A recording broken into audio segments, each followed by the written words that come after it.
I was like, I need to.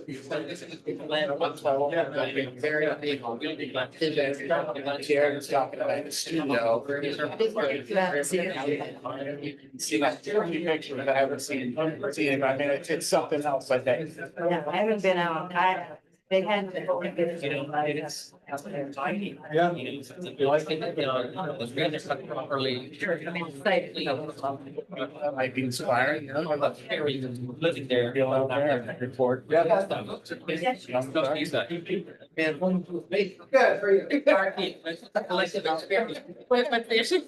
he was saying for the grounds, kudos to you guys, and I was like, that's nothing to do with me. That's kudos to something else. Those are my kudos. Oh, they're kudos. Yes.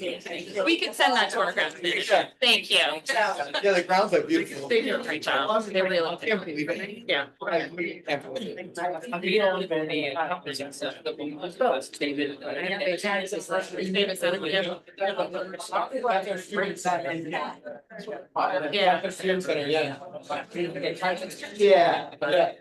Yeah. Oh, that university place buildings. Yeah, that's my favorite part. All those old buildings.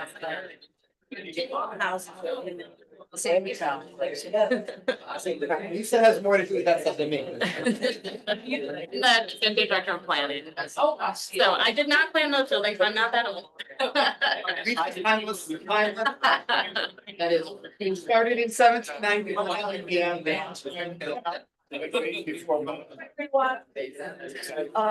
Hi. Okay. The old hospital.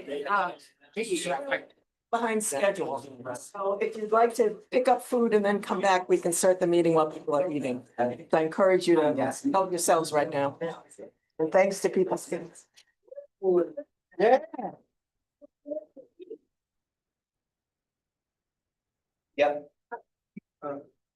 So we have taco plates tonight with some rice and chicken or beef. At the hospital, like at the medical center?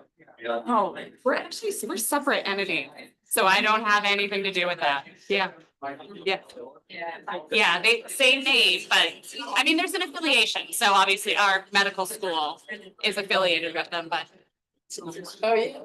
It's wonderful. Yeah, I think we are. Maybe. That's where my office is. I'm in there, we rent space from there, and we have some people on that. Oh, you're talking about yours? Oh, you talking about on the corner of South Prospect or up on the hill? Like the Patrick building. I think which one is the oldest one up there? Yeah. But it wasn't like I've been to them. Yeah. Oh, the dorm? Converse? Okay. The old hospital, okay, okay. Maybe the old Mary Fletcher. Oh, interesting. Yeah, okay. We don't know. Yeah, I'm not sure. It's not even in there.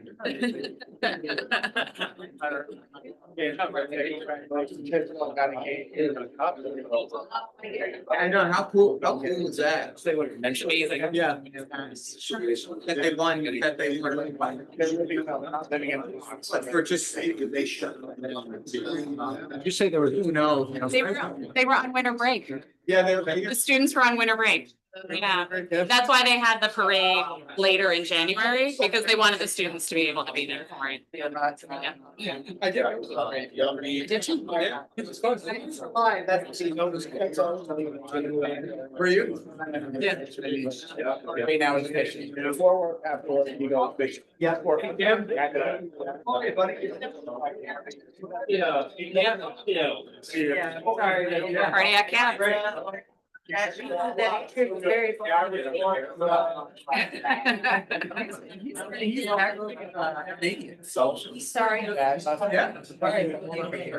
He's great. Has such a good, it's so funny, like, because I hadn't met him, I was right up fairly new to UVM, I hadn't met him, and they're going on this run, and like, all lately seen the best Way for you to do it is to join the YouTube meeting and I'll make you the share from. The Zoom meeting, you mean? The Zoom.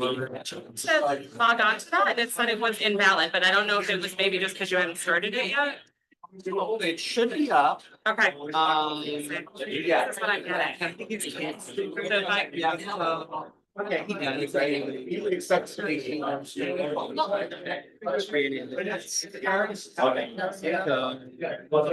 Right, can I write on this? Yeah. You know, university, like, it's incredible. I mean, Dinner is what's making the difference in the turnout, is that what you just said? no, no, No. Oh, the timing. yeah, Yeah, yeah. yeah. Speed or temper, then they decide, well, they're gonna charge us. What is that? That's making the difference. Half a champagne, they didn't have the food. You know, the drink, church used to have it, but I don't know. It was just. Maybe it was more limited. Yeah. We have, they 675. Their work is about song.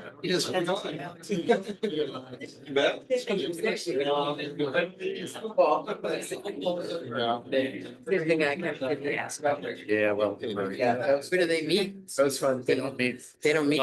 Like that's, you know, it's kind of like a community event, which is also cool that so many community members get down and they come to a game. I think the idea that It's almost our age, way you think. Yeah. Me, and then I just went back. really. Family of four. But that would be cool. You guys had a special meeting. But I think not on the document. Want to text? Okay, so I'm going to join. Okay, so you go to join. Yeah. Okay, 80785. Yeah. Oh, yeah. I think I can make you a presenter. Yeah, it's nuts. Okay. Okay. Yeah, it's unbelievable. Thank you. That's always for you. Yes. I- You're I'm sorry.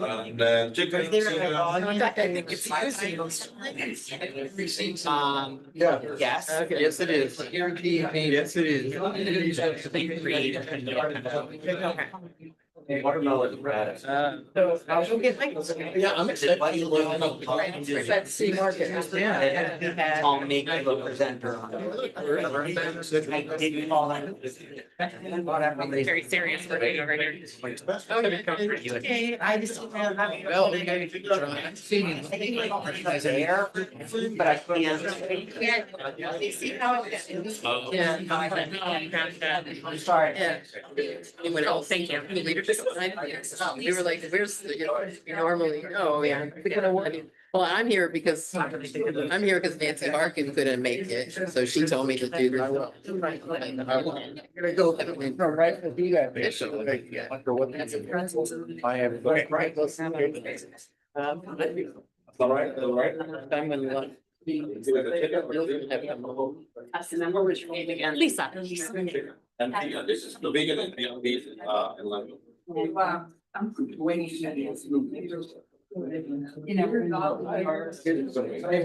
Thank you very much. Yeah. Like, to be recorded. No, I think you're still on. Myself. I didn't know there. No, that's good stuff.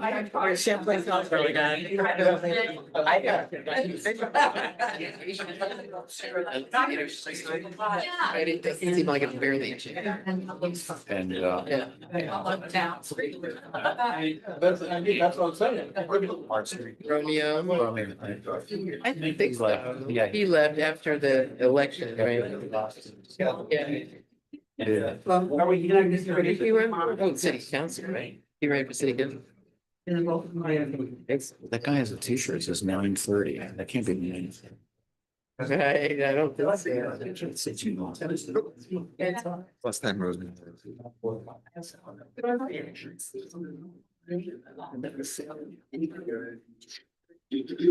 There might be questions like that.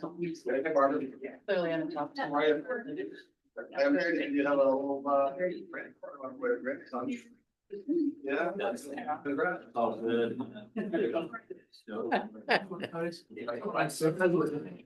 How about, you don't want to go to the other. Must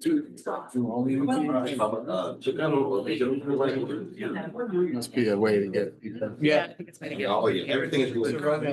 Yeah. It's great to get you to show. Yeah. It's good looking dinner.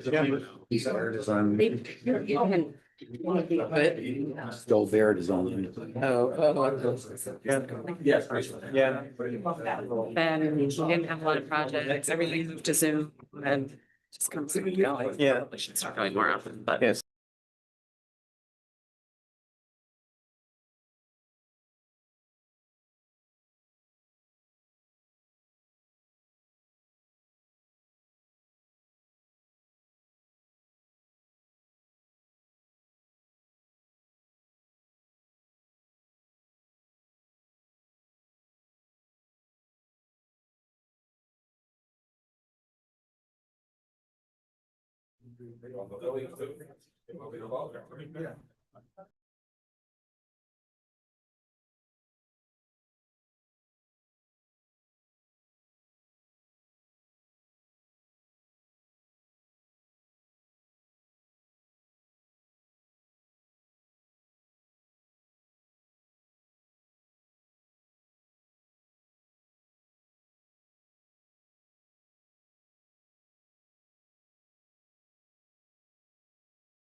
We're gonna start while you're on.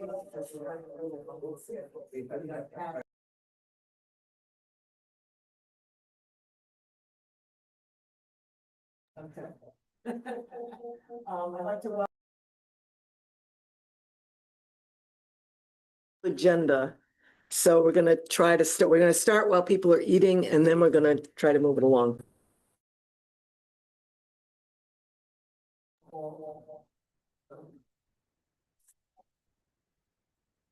First of all, we have announcements. Branch out Burlington's doing a tree walk of Champlain College. It starts at 10 a.m. at Howard Terrace. And lots of smart people that can tell you all about trees. And it's a short walk around Champlain College, highly enjoyable. I have Saturday at 10 before the history talk at noon. Are there more announcements? Yes. Need it. Good, I can't see. And I'm just gonna say, okay, I have to talk like this. Bram and I, between 8 and 10 will be at Speeder and Earl's. If you want to talk about the session or any other issue that is of concern to you. And so we look forward to seeing some of you there. Saturday. Oh, did I not say that? Yeah, it's Saturday from 8 to 10. Are there more announcements? Okay. Okay, yeah, I'm representing the Ad hoc Green Infrastructure Committee, and we've been coming to the NPA. My name's Megan Epler Wood, and the other committee members, Nancy Harkin of this NPA is on the committee, as is Diane Geyer. And we're going to have a rain garden tour on June 29th. We haven't gotten the flyers ready yet but this is the last meeting before that. So we will be putting information out on Front Porch Forum and getting flyers out. And that's going to run from, let's see, 3 p.m. to 5:30 p.m. And we're going to have, information at each garden by way of how it's designed and exactly what are the intentions of helping our community to help with stormwater runoff and how you yourself can get involved. We're going to have about 5 gardens on the tour, South Street, each one with its own very particular and interesting design. My own yard is going to be in there. And then we're also going to have Champlain College and Edmonds Elementary School. So we'll look forward to everyone learning more about rain gardens. And we're working with the water department on some of these issues because of all the rain that we are experiencing. That's going to be having a big effect on us from now forward. And so we're hoping everyone will take a big interest, and it's a beautiful and wonderful thing to do. So we hope to see you for the Rain Garden Tour and that is on June 29th between 3 and 5:30 p.m. And we'll be getting more information out. Thank you. Any other announcements? Okay. Then we will move on. First, we're starting with city council updates. Let's back in. Oh, we should, yes. Yes, I'm sorry. Right, now we have 3 minutes for a public forum for people to make comments. Yes. Yeah. Should I? Yeah, yes. I'll get us started here. My name is Livia DeMarcus. I live at 357 South Prospect Street, and I'm here in opposition to UVM's plan to build a 14,000 square foot medical facility across the street from our houses on South Prospect, like on Redstone Green.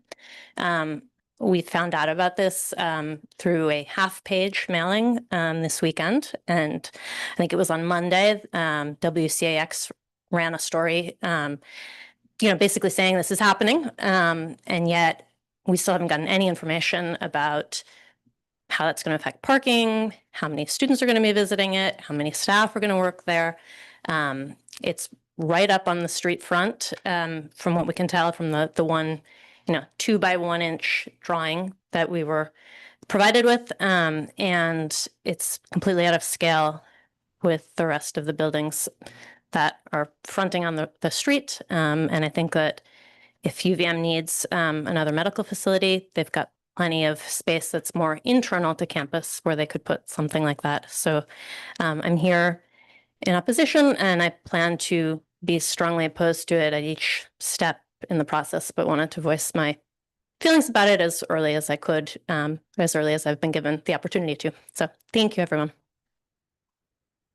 We're on South Prospect, is it? Yeah, so do you know where the little stone gatekeeper's cottage is on Redstone? It'll be right north of that, like in what's now kind of a little wooded area. So between the gatekeeper's cottage and 322 South Prospect. Thank you. Yeah, thank you. Other public forum comments?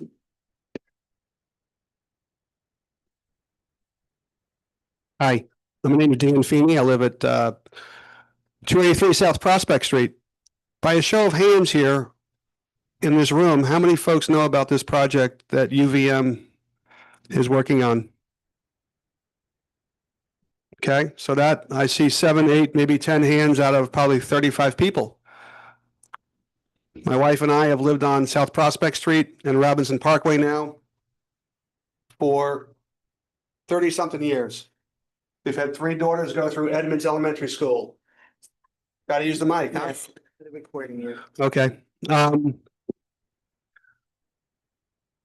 I vigorously oppose this project, and I vigorously oppose the way it was communicated to those of us who have helped make Burlington the city that it is. We are constantly brought in at the last second. And it's really disappointing. We live on South Prospect Street. We lived on Robinson Parkway. I just don't understand why the powers that be up at UVM can't reach out earlier and ask for some input by the people that live on that street.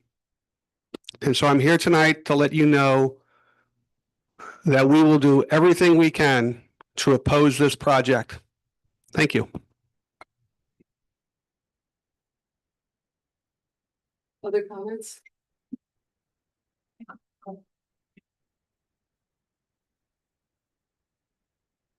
Hello, I'm Barbara Hedrick. I live at 282 South Prospect, and I am strongly opposed to UVM relocating its student medical and mental facility from Central Campus to our residential neighborhood. Our residential neighborhood is a historic site. Its character is cohesive because it's residential. City zoning regulations would not allow any of us to establish a medical facility 100 feet north of where UVM wants to build its facility. Even though UVM has more leeway on campus regarding zoning regulations, its plan to build this medical facility along our residential street is extremely disrespectful of all of us who live there and nearby. A medical facility in this location is unnecessarily intrusive. I would like to learn what other locations UVM considered for this facility and the pros and cons that UVM identified for all those other locations, as well as the location it's suggesting. I'd like to know why UVM doesn't use more of the space it owns at 1 South Prospect Street to expand and consolidate its student health services. UVM owns 243,000 square feet of finished space at 1 South Prospect Street. It's a medical office building. UVM Student Health Services is already located there and is using only 6,000 square feet of the 240,000 square feet UVM owns there. UVM only needs to reduce the amount of space it leases to the hospital in order to have another 8,000 square feet and a total of 14,000 square feet it wants.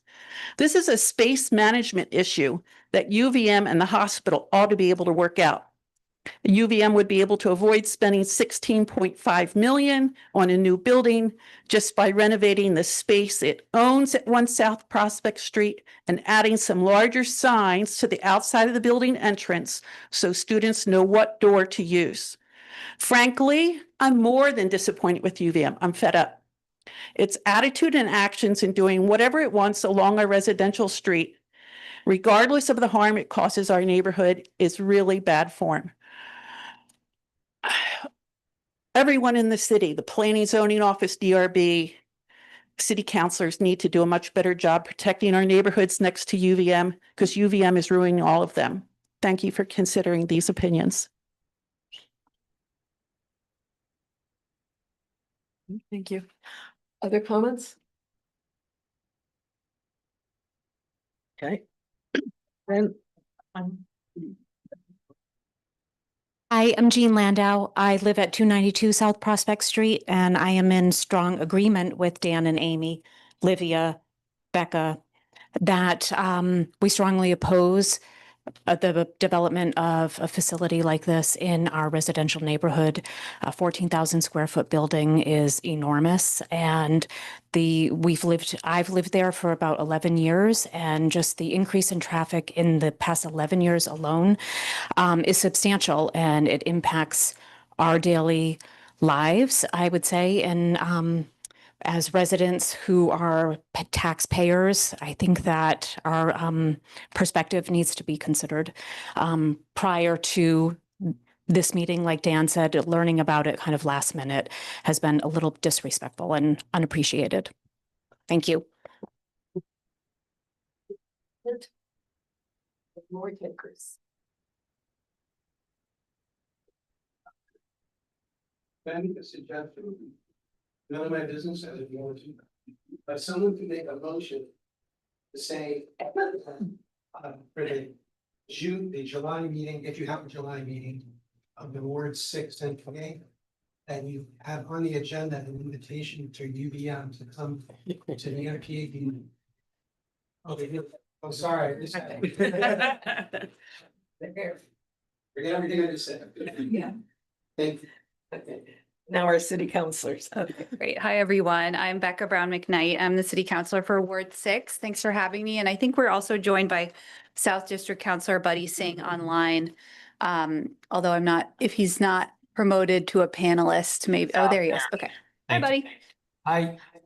So I'm going to start with a brief update on what we've been up to at the city council. As you may have heard, our biggest accomplishment recently was passing a resolution that was aimed at supporting downtown businesses and rebuilding a vibrant, safe, and welcoming downtown Burlington. That resolution included 4 real sort of areas that we were looking at, and those areas were based on feedback that we heard from businesses and residents all over the city. And really, it's been a months-long process of hearing cries for help from our downtown business community. So we were happy to be able to step up and take some significant actions to help with that. And so what the next steps are the first thing we're looking at is the Main Street construction project. The DPW will be coming back to us with a plan for either opening one way or making more intersections more usable more of the time. They're going to kind of come back to us with a menu of options and the associated costs that it would take to do those options, and then we'll have a discussion about what we can afford and what, have some public input on that as well. The second thing that the resolution does is task the Business and Workforce Development Department with doing some forward-thinking planning, part of which they were already doing at the request of the mayor's administration, to really re-envision what our downtown economy is going to look like and should look like, depending on all of the big picture trends that are going on in the world. For example, since we're living in the age of Amazon, maybe we need to encourage other types of business that do some of their own manufacturing, light manufacturing, right there. That's one thing they're looking at. So we're going to be following up with that. We also are coordinating with the police department to have a more responsive presence downtown, which Chief Burke has been an amazing addition to the Burlington team. And I think folks probably have already noticed, I know I have, a more visible presence and sort of a, that helping hand that's needed downtown. And then the last thing that the resolution did, which is mentioned on the agenda, is look at our parking garage. And so the Marketplace garage, we've learned, has lost $60,000 in revenue this year. And we've also been paying the sheriff's office $75,000 a year to keep the stairwells clean and to deal with, some unwanted activity there. And so given that the taxpayers are paying, are kind of out $150,000, it was really important to look at making that space more accessible. And you might have heard one piece of that is looking at a improved location for the food distribution service that's there. So we were happy to get a path forward with that, and happy that the mayor signed the resolution, and we're going to be working to collaborate on a values-driven and humane solution to that, so that we can keep showing up as the Burlington we are, keep taking care of everyone that lives here, and also kind of I'm hoping for a win-win outcome, right? The parking garage is now for parking again, and the food distribution hopefully has a better location with better infrastructure like a bathroom and running water and a supportive community partner. So that is in terms of new policy, that's the update there. And then just in general, I think I mentioned this at the last meeting, we're also deep into the budgetary process, and we will be working with the mayor's administration to pass a balanced budget, which looks like everybody's property taxes are actually going to go down a little bit this year, which is very nice news to be able to share. And so you'll be hearing more details on that as the next couple of weeks go by. Our due date to approve that is June 30th, so it's coming right up. And Buddy, would you like to weigh in with anything else? Just 2 things. I would say Becca was integral in getting that resolution passed. She worked very hard with both the progressives and the mayor's office, workforce development, the police department. So it was a lot of people to bring together. And I think that's a credit to Becca, showing that she's able to work collaboratively across the aisle to make something like that happen. I think she deserves a lot of credit, and I hope the city benefits from this. Secondly, I'd also say on the tax and the budgetary front, I saw Claire Wool in the background, and we would be remiss to say that the tax bill is going to go down, but we owe a lot of that to the school board and their work with the updates in how schools are being funded. So I think it's really important to show that it was really the school board that has driven the affordability here for us here in Burlington, and along with the cooperation now of the council and the mayor's office. So thanks again for everybody's support, and look forward to the rest of this meeting. I just wanted to add two more things, sorry. One quick thing, Buddy, that you reminded, because we were there together last night, is there was not an opening party, sort of like a mid-construction party at the Leahy BTV Airport last night for what's called Project Next, which is a brand new terminal that they're building that we were able, that the leadership there is able to do with federal dollars and a combination of federal dollars and airport fees, which means we don't have to pay for it and we get to, get the advantages of it. And it was really amazing to see. And I think keep your eye out for when that's open, because it's going to be really exciting. We're really sort of rocketing forward into the next century with our airport. And then I just did want to echo some of the comments that we heard earlier. I think I've lived in college towns for my whole life, and I think there's a reason that college towns are often on the sort of top 10 lists of best places to live in America. And I think Burlington has the potential to be like that. And when it works so well, right? Like when we went to the soccer parade downtown, and we have these moments, or you go to a sports game, you have these moments of coming together. You can see how great we are as a city and a university when we come together. And then I feel like with this project is an example of how I think a lot of times we fall short of our potential, because when projects are moved forward without any input from the community, we haven't heard the scale, we haven't heard the size, the hours, the milestones, the timelines. We don't know if there's opportunity. We do know there's some opportunity for our questions to be heard. We don't know what the appetite for change or consideration of other possibilities is. I have this is the letter that we received, which is about 100 words long, for a 1,400 square foot building, which is in a neighborhood that, doesn't even have a coffee shop. 14,000. Yeah, sorry. Doesn't even have a coffee shop or a corner store or a traditional office building of any kind. And I actually do want to be clear, I'm not commenting myself on my personal opinion of this project, because I actually live across the street, and I'm not going to use my political elected position to advocate for personal benefit. But just on the communication side of things, we've really fallen short here. And so I just hope that this is a beginning of a much more collaborative process moving forward. And I hope that everyone can see how important it is to do better. Because I imagine, mental health care is in short supply in the state of Vermont. And I imagine that there could, in some world, be a potential sort of win-win outcome. Maybe the neighborhood could benefit from something like this. That's not in the letter. It doesn't seem like it's something anyone has even thought of, but that's the kind of thinking that we need. We need to think about what's good for the university and what's good for the community, and how can we kind of have an additive process to make the outcomes successful for everyone. And that's really not the process that was used here. So I'm hoping that we can have a reset and adjust that moving forward. Thank you. Well, and now, Like beep, beep. and now we're moving forward to the UVM team, so go ahead.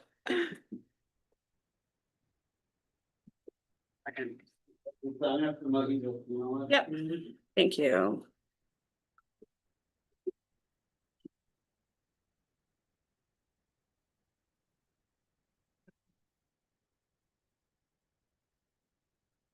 There from here.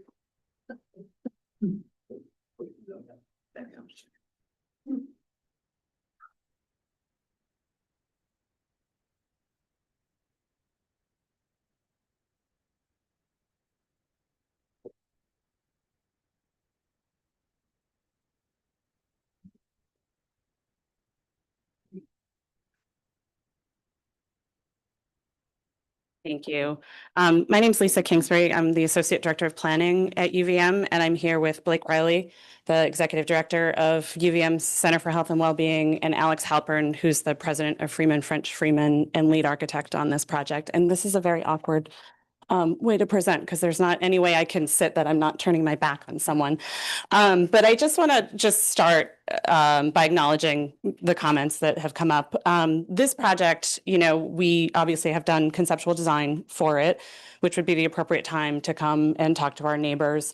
It wasn't an official project till it got board approval, and that was on, I believe, May 20th. So this was the first NPA meeting from there that we could come and talk to the neighborhood.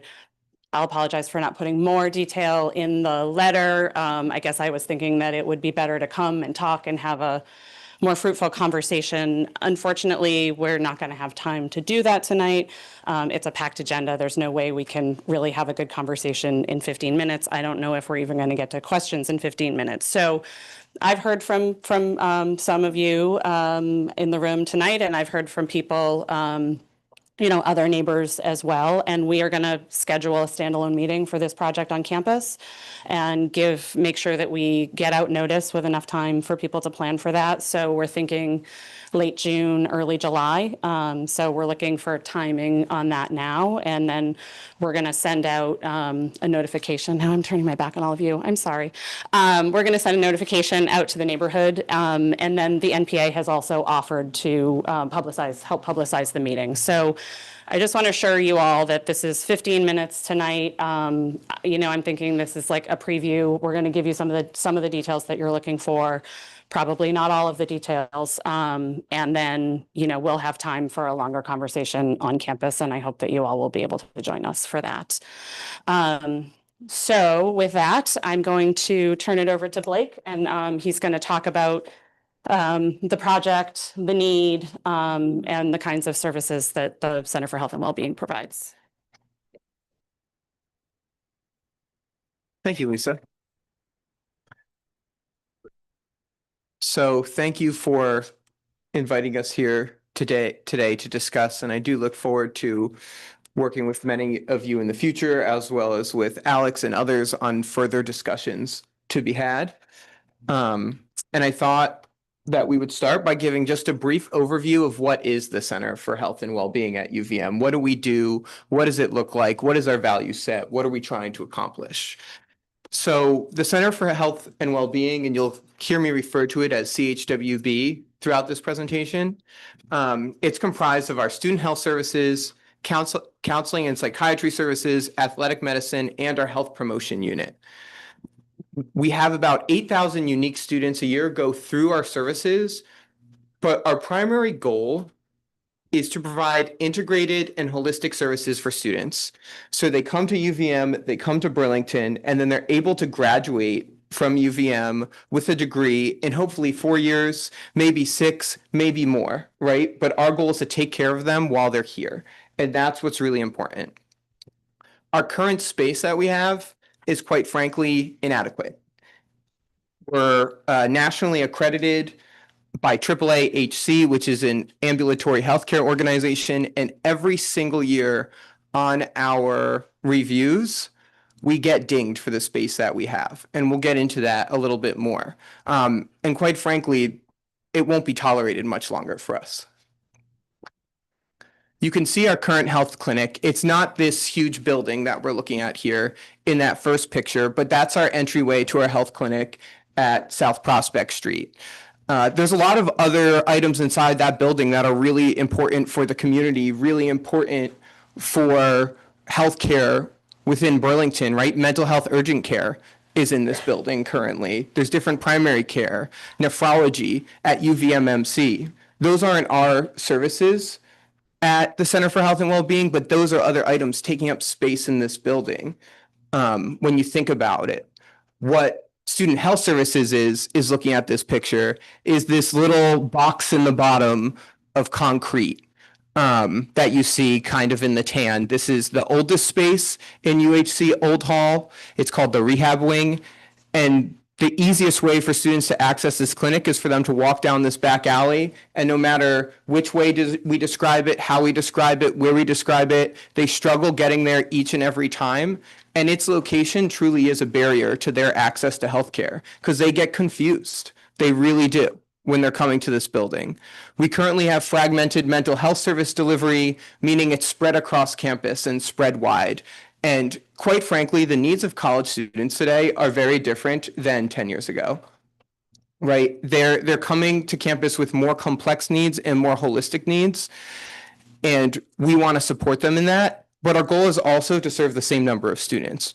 We're not necessarily trying to serve more students or cram more people in. Our goal is to support the students that we have to decrease their wait times, to increase the likelihood that they succeed. And I think what you've heard is the clinic is inadequate and dated. There's an example right to the right. That's one of our exam rooms. That exam room is under 80 square feet. It doesn't meet guidelines for standards for outpatient clinics anywhere by the CFG. So what does that look like? Why don't we expand? Why don't we renovate? Why don't we move to different places? Our space is already too small, so there's nowhere to renovate. That would just result in creating less exam rooms to support our students. Why don't we renovate? There's nowhere to expand outside this clinic.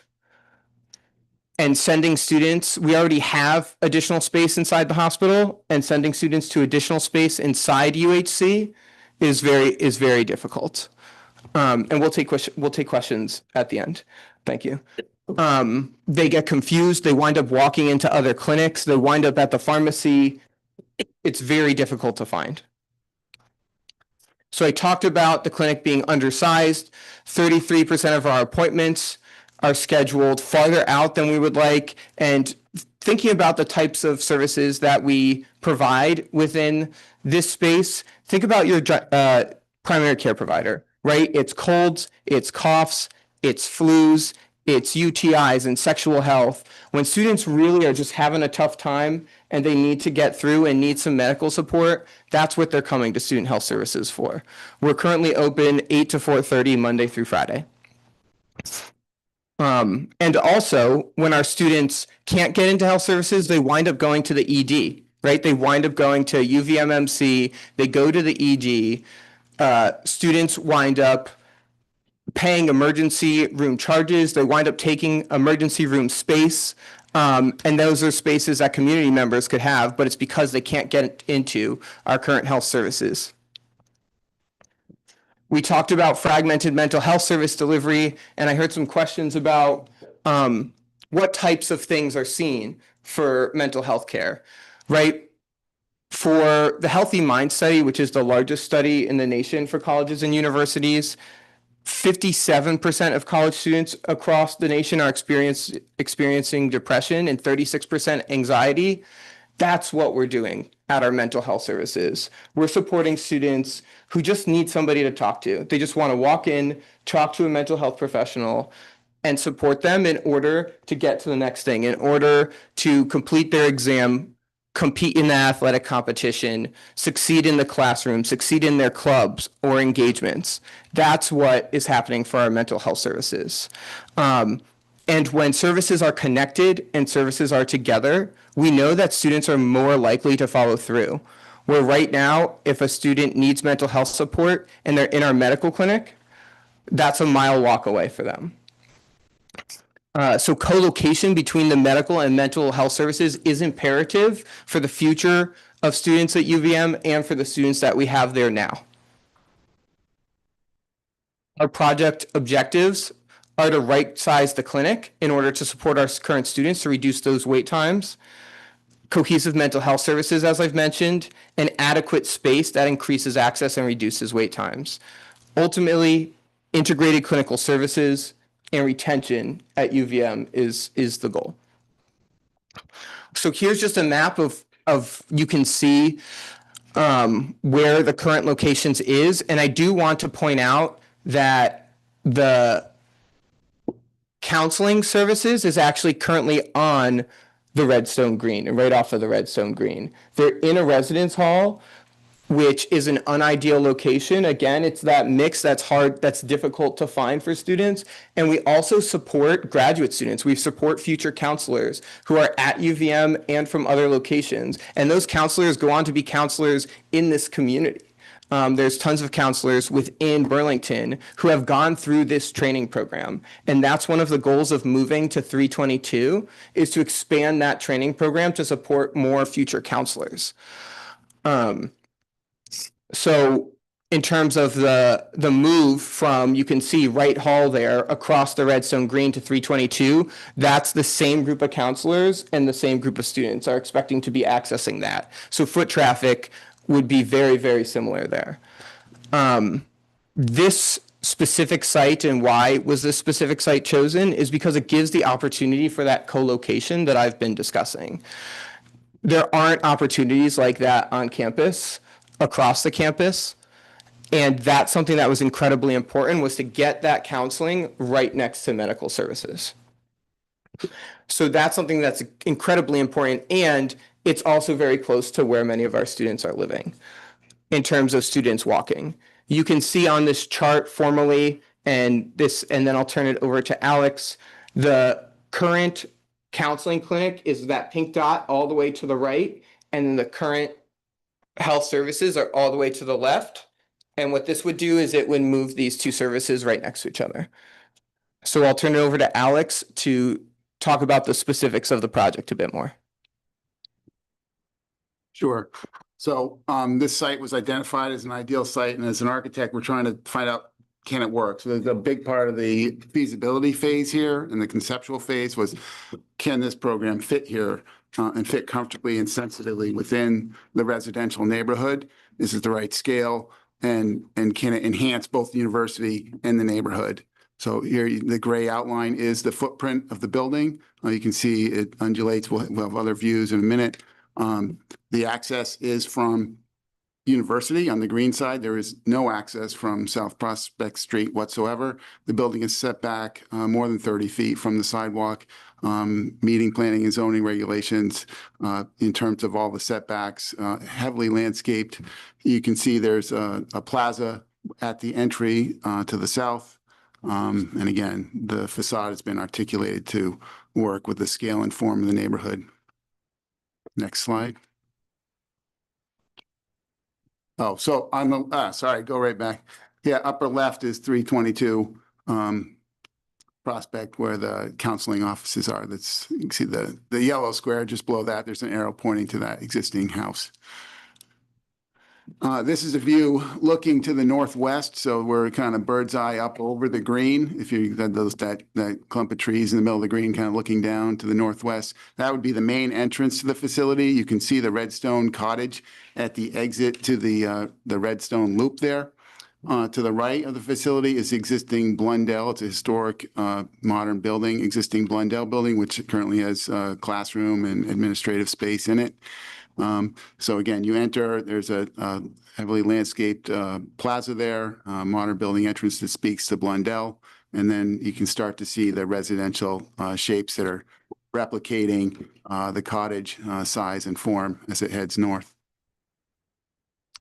This is, again, a view as you come and approach the health center. So it's a more modern side to the building mixed with landscape with that plaza to wait. And again, this is looking to the northwest.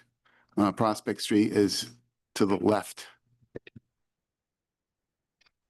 This is a view on Prospect. So if you were standing at the curb of Prospect, just towards the end of the existing Redstone wall, looking to the southeast, you can see on the very far right the Redstone Cottage. And then this building has it's a single-story building.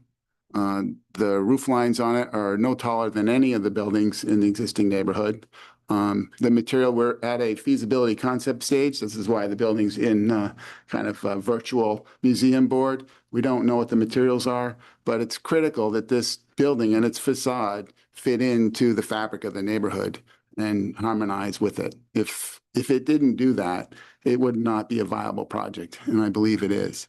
So as the building goes in and out, like you saw on the plan, there's landscaping and trees to help it blend. So even though it's a large footprint, the way it pushes and pulls fits in with the neighborhood. That's what we have at this point. We really do look forward to an interactive process with the neighborhood. I think that the news that leaked out there is, like Lisa said, there was a approval process, and that coming to the NPA, I think, is a point to get that feedback from everybody. Yeah, so just going to add on the timeline. So as I mentioned, we took this project to the board in May. We're at conceptual design, and now, we want to talk to our neighbors, neighborhood planning assemblies. We also have internal campus committee reviews that we have not gone through yet. So we'll be doing that this summer. And then the plan would be to go into, final plan development in the fall and into spring, and local and state permitting. We will have to do, both municipal and Act 250 permitting for this. And then the thought is construction starting in summer of 2026. So that's where we are. I know we're already at time, so I don't know if we have time for a couple of questions or however you want to do this, Anita. Let's have questions. Okay.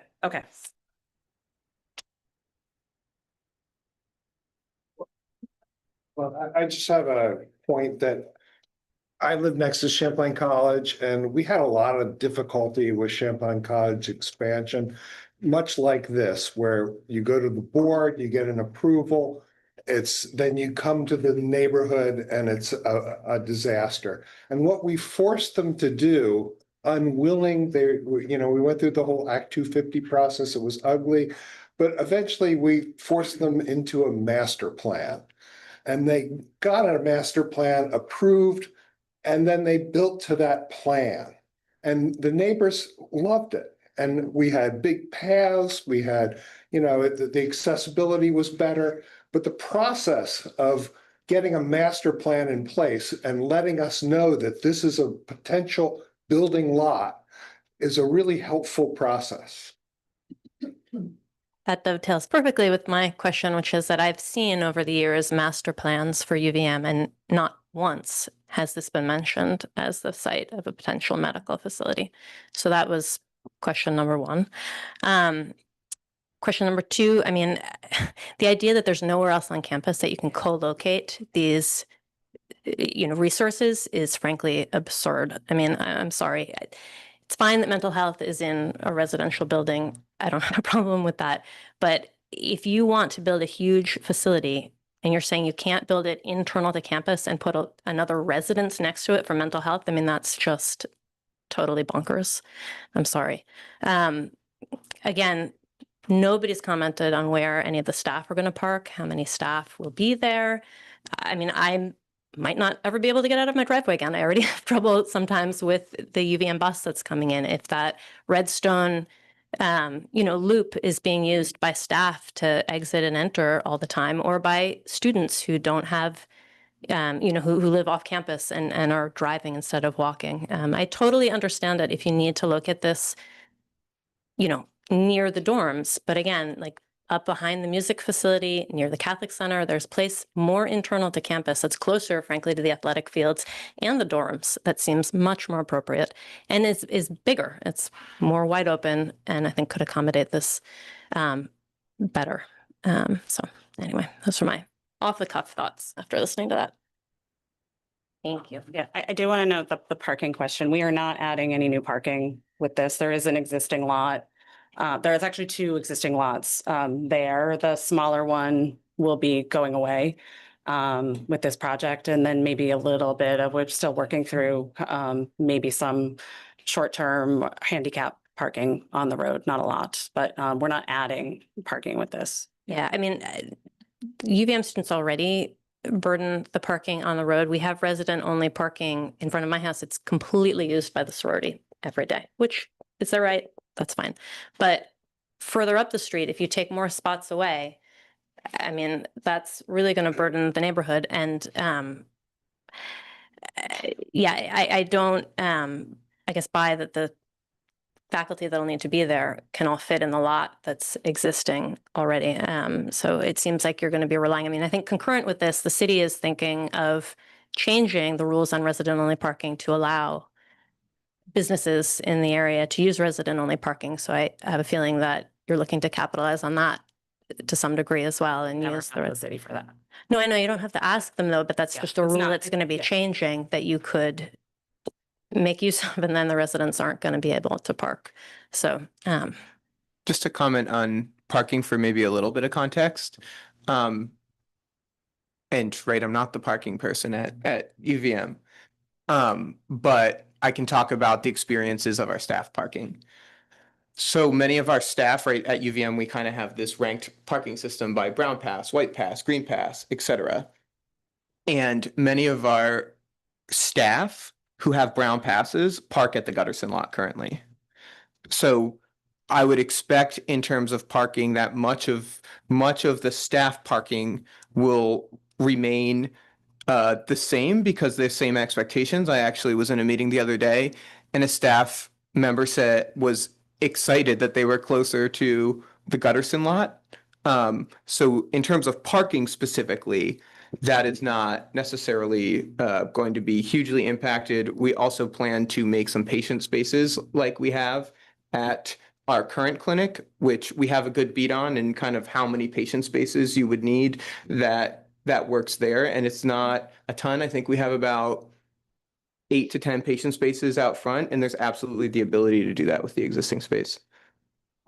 just a few more comments on your presentation. So, I mean, oh, I'm sorry. I just was saying a few more comments on the presentation. So you were saying that, you know, students can't get appointments in a timely fashion. I think just to say it, nobody can because there aren't enough doctors around. So it's not a student specific thing. And I don't think it's space that's limiting it. I think it's physician availability. But, and then the other comment I just was going to make is that, correct me if I'm wrong, but I think students who get medical attention are then presumably in many cases going to need to access a pharmacy. Right now at 1 South Prospect, there is a pharmacy there where they can go get prescriptions filled. I hope to God you're not planning to put a pharmacy here on top of everything else. Are you? And there's no planned pharmacy currently in the building. Okay, so then students are going to have to walk a mile back in the opposite direction to get their prescriptions, right?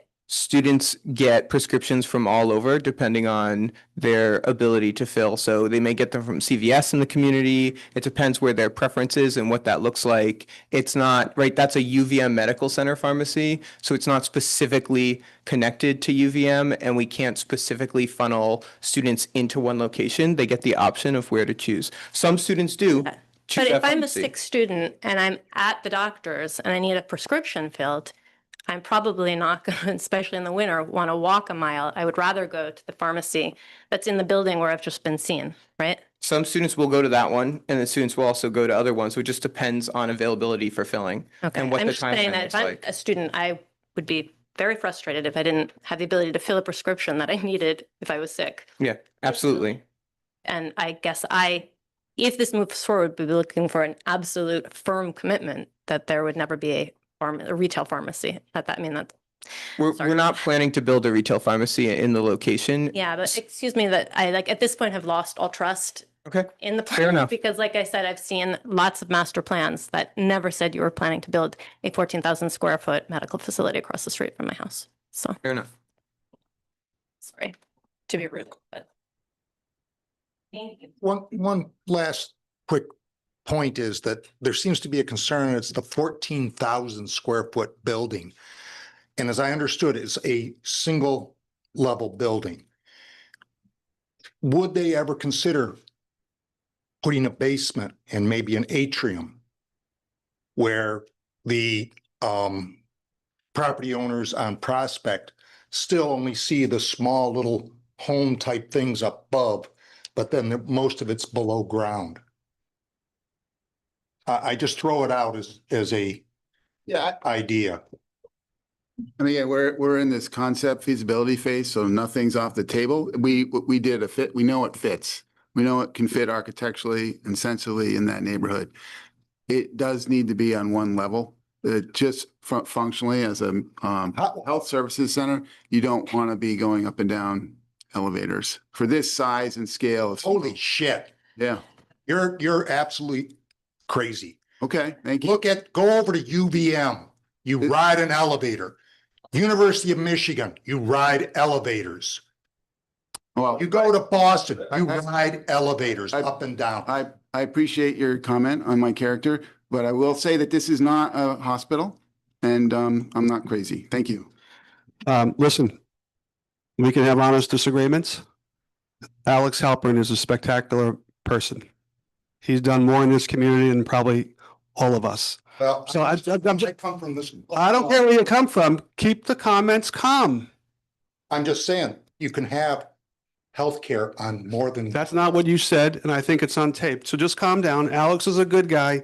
He just did what the University of Vermont asked him to do. Can we agree to that? No, I get a chance to ask my question. I just had to defend a really good person. Is that okay? So my question is, if these 12 people didn't show up, what were you guys expecting to happen tonight?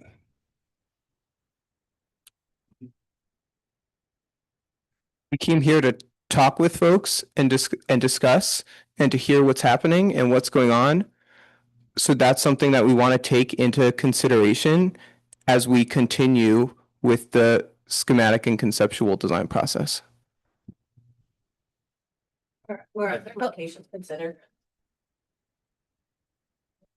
Yes, other locations were considered. The Burlington School District's entire facility is basically empty on Colchester Ave.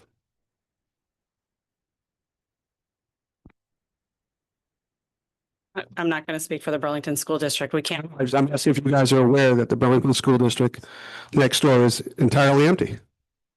We can't make plans for a building that we don't own, but sure. Yeah, It's a basic I hear you. question. Please don't get, Yes. Okay. like, we're decent people here. We're just trying to understand that this is the only space it can be. This is the only space in all of that space. This is where it has to be. The gentleman over here who referenced Champlain College, the difference back then when Champlain College put together their master plan, they were led by a guy named Roger Perry, Dave Finney, and Dave Provost. We don't have a president that's been here that too long. And unfortunately, you guys are stuck holding the bag. And so there's absolutely no accountability anymore. And so we don't have any trust in what you guys are saying. She spoke quite eloquently. Where was this in the master plan 6 months ago? So thank you very much for your time. Had a thought, and this is impacting my neighborhood. Oh, I'm sorry. So just take it right out of the sink, take it out of the sink. I'm just thinking from, as a nurse, and a mom that had 5 kids come through UVM, and they got sick from time to time and had to access local healthcare. I would just wonder if you've mentioned this facility would only be open 8 to 4:30. Kids are sick around the clock. If there's, of course, you probably have on-call plans for staff, but are the students then still going to be advised to get to the hospital for, urine, chest x-rays, lab work, or is I'm sure you're not going to accommodate x-rays at this location, but many common illnesses that college-age kids have are going to require urine labs, chest x-ray, just to rule out some of the simple things. So that's still going to put them going to Central Campus, at least to get to the hospital and the lab. I would just think of that in terms of location, that you might want to make some of that a little more convenient. And for people with mental health needs, they're still requiring lab, follow-up, pharmacy, and perhaps even other therapies that are only available at the hospital. So I just think of convenience for students that are mostly on foot. Yes, they can access bus, but that's just an additional thing to think about in terms of your more limited hours you're planning to be open, when there's probably some data that shows how many visits are required for your students' historically after hours.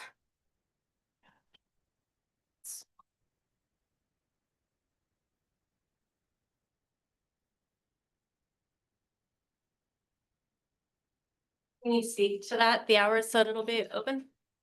Yeah, it's currently open from 8 to 4:30 is our student health services hours.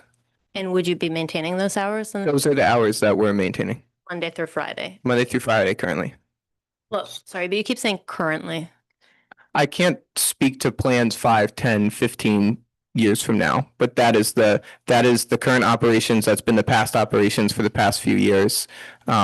That's the hours. They've oscillated down a half hour, up an hour. It's been slightly different, but those are the hours that we have been within historically, and we are now. Okay, so there would. Thank you. So I just want to say thank you for all of your comments, and we will take them back to campus and talk to others who are involved in the planning process. And like I said, we will be having another meeting, so I hope you can all be there, and we'll talk in more detail at that point. So thank you. When that meeting is. So I will send out a notice, and the NPA is also going to use their mailing list to advertise it. Send out a notice to residents that are close to it or. Yeah, to the south, generally the South Prospect Street neighbors in the mail. Bridgeport. Yeah. Porch Form. We could also do front porch form. Yeah, I'm sorry, one more question. I mean, if it's possible, I don't know, that was a question I had when I received it, how far and wide you were required to send that notice out? Like, was it just to the section of South Prospect directly across the street? No, we sent it to, I think it was from Cliff Street to about Robinson Parkway, all the neighbors on South Prospect Street in that stretch. Yeah, I mean, is it possible to do like Summit and all of Sure. South Prospect from like, Yep. where it starts turning off to Maple Yep, at we can least? do that. Because that, and I would say Henderson as well, since they backed Oh, up. sorry, on- Henderson. We also, Henderson, yes, okay. everyone on Henderson. And Yeah. Robinson Parkway, Yeah. I think, at a Yep. minimum. So Yep, we can thank do you. that. All right, great. Yep. Thank you. Let them off the. I guess. Is there a sign up sheet for people who are here? Did Everybody. you have a sign-in sheet? Only the NPA. Yes. We can pass one around now. People want to sign in Yeah. and be notified. Yep. Okay, here, put your emails on there. Thank you. We're moving on to Thank you. Champlain Housing Trust. Okay, did you make me a presenter? What's your name? Kirsten Merriman Shapiro from Champlain Housing Trust. Hello, everyone. Oh, you all left behind me. Oh, no, thank you. All right, well, very much. Thanks for coming anyway. But it is better not to have too many people. Okay, let me see if I can join as a panelist. A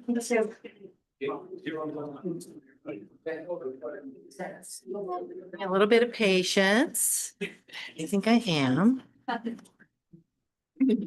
Michael Monte. We are up now, yes. Thank you, I was just gonna get up and do that.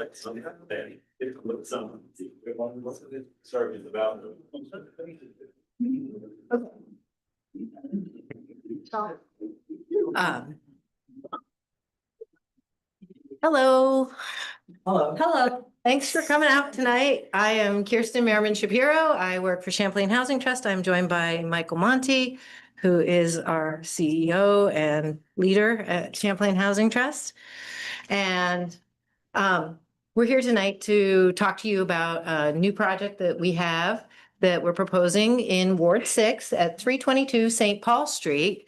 For those of you who might need a little orientation, it is on St. Paul Street, near between Spruce and Smalley Park, on the east side of the street.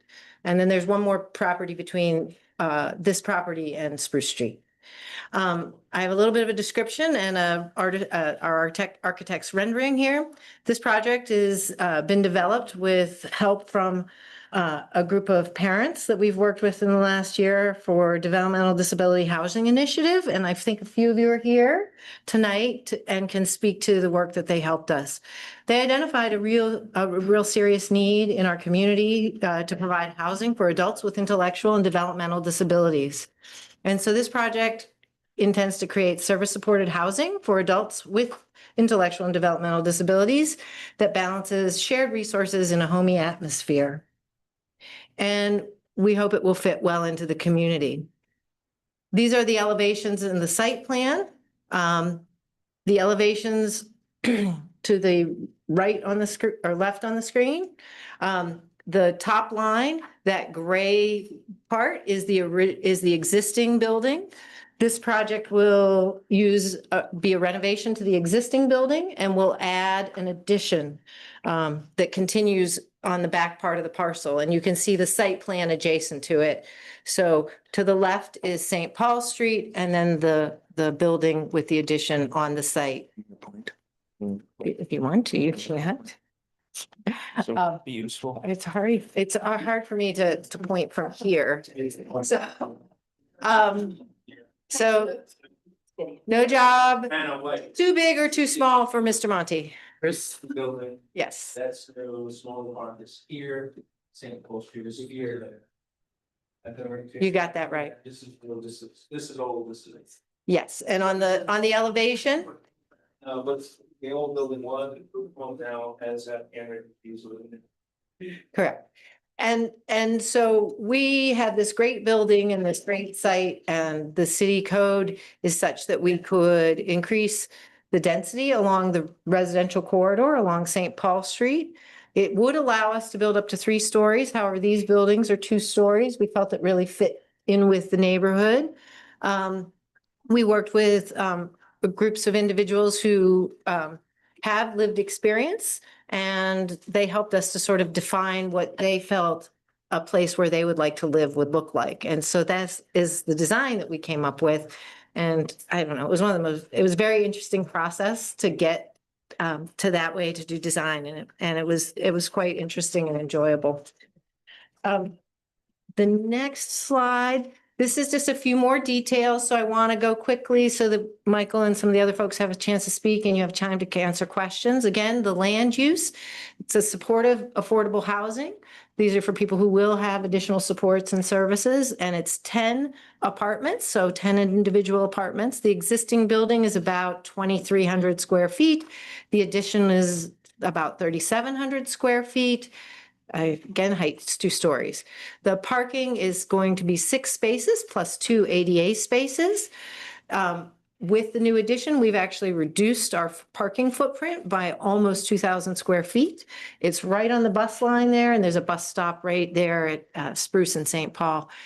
In addition to the apartments, there is common space where so we can provide the delivery of the support services. There's laundry, there'll be an elevator, and in the outside, I'll go back real quick on the site plan.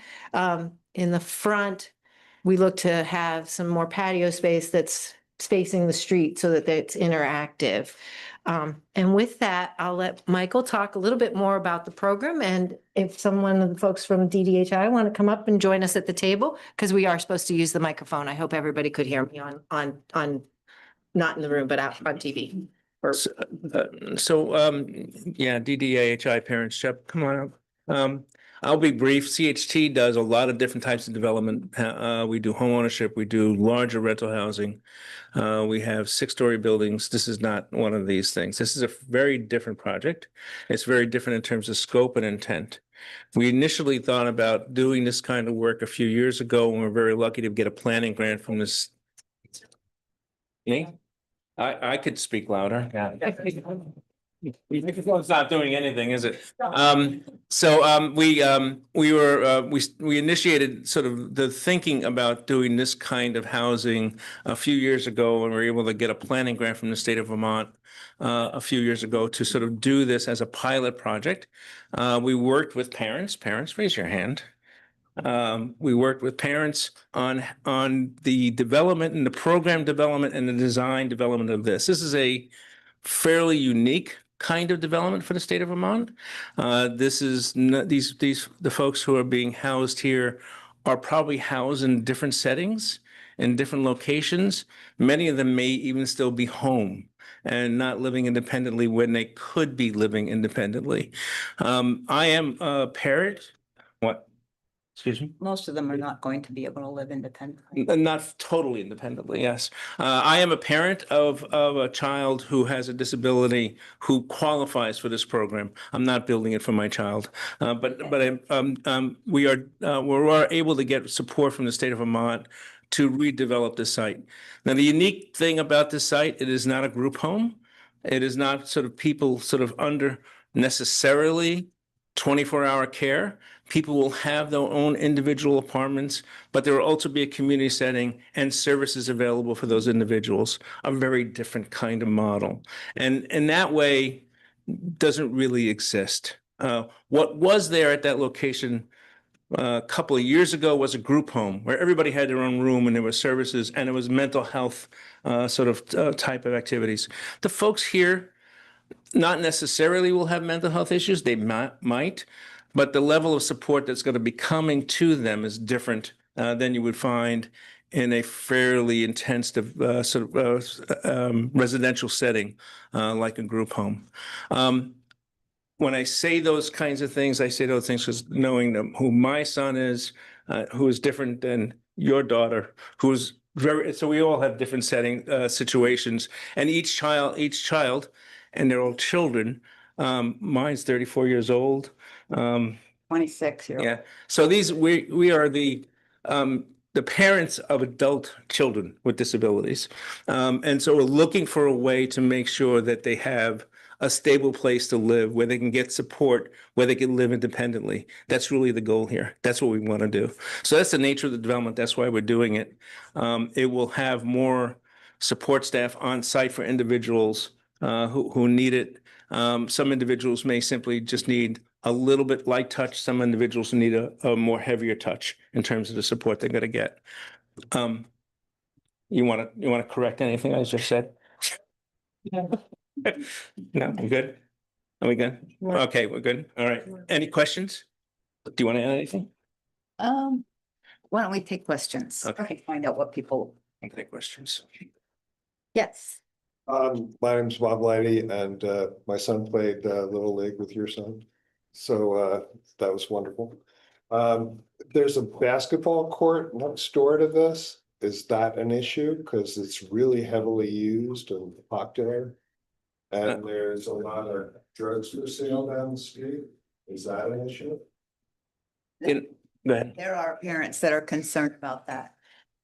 Probably what most of us are looking for is that that our young adults will be able to stay in their communities, because most of us are like getting old, and what's going to happen with our sons and daughters who grew up in the community, who know other people in the community, who don't want to be placed in Jericho where they don't know anyone. Jericho's great, but my son grew up in Williston. Everybody in Williston knows him.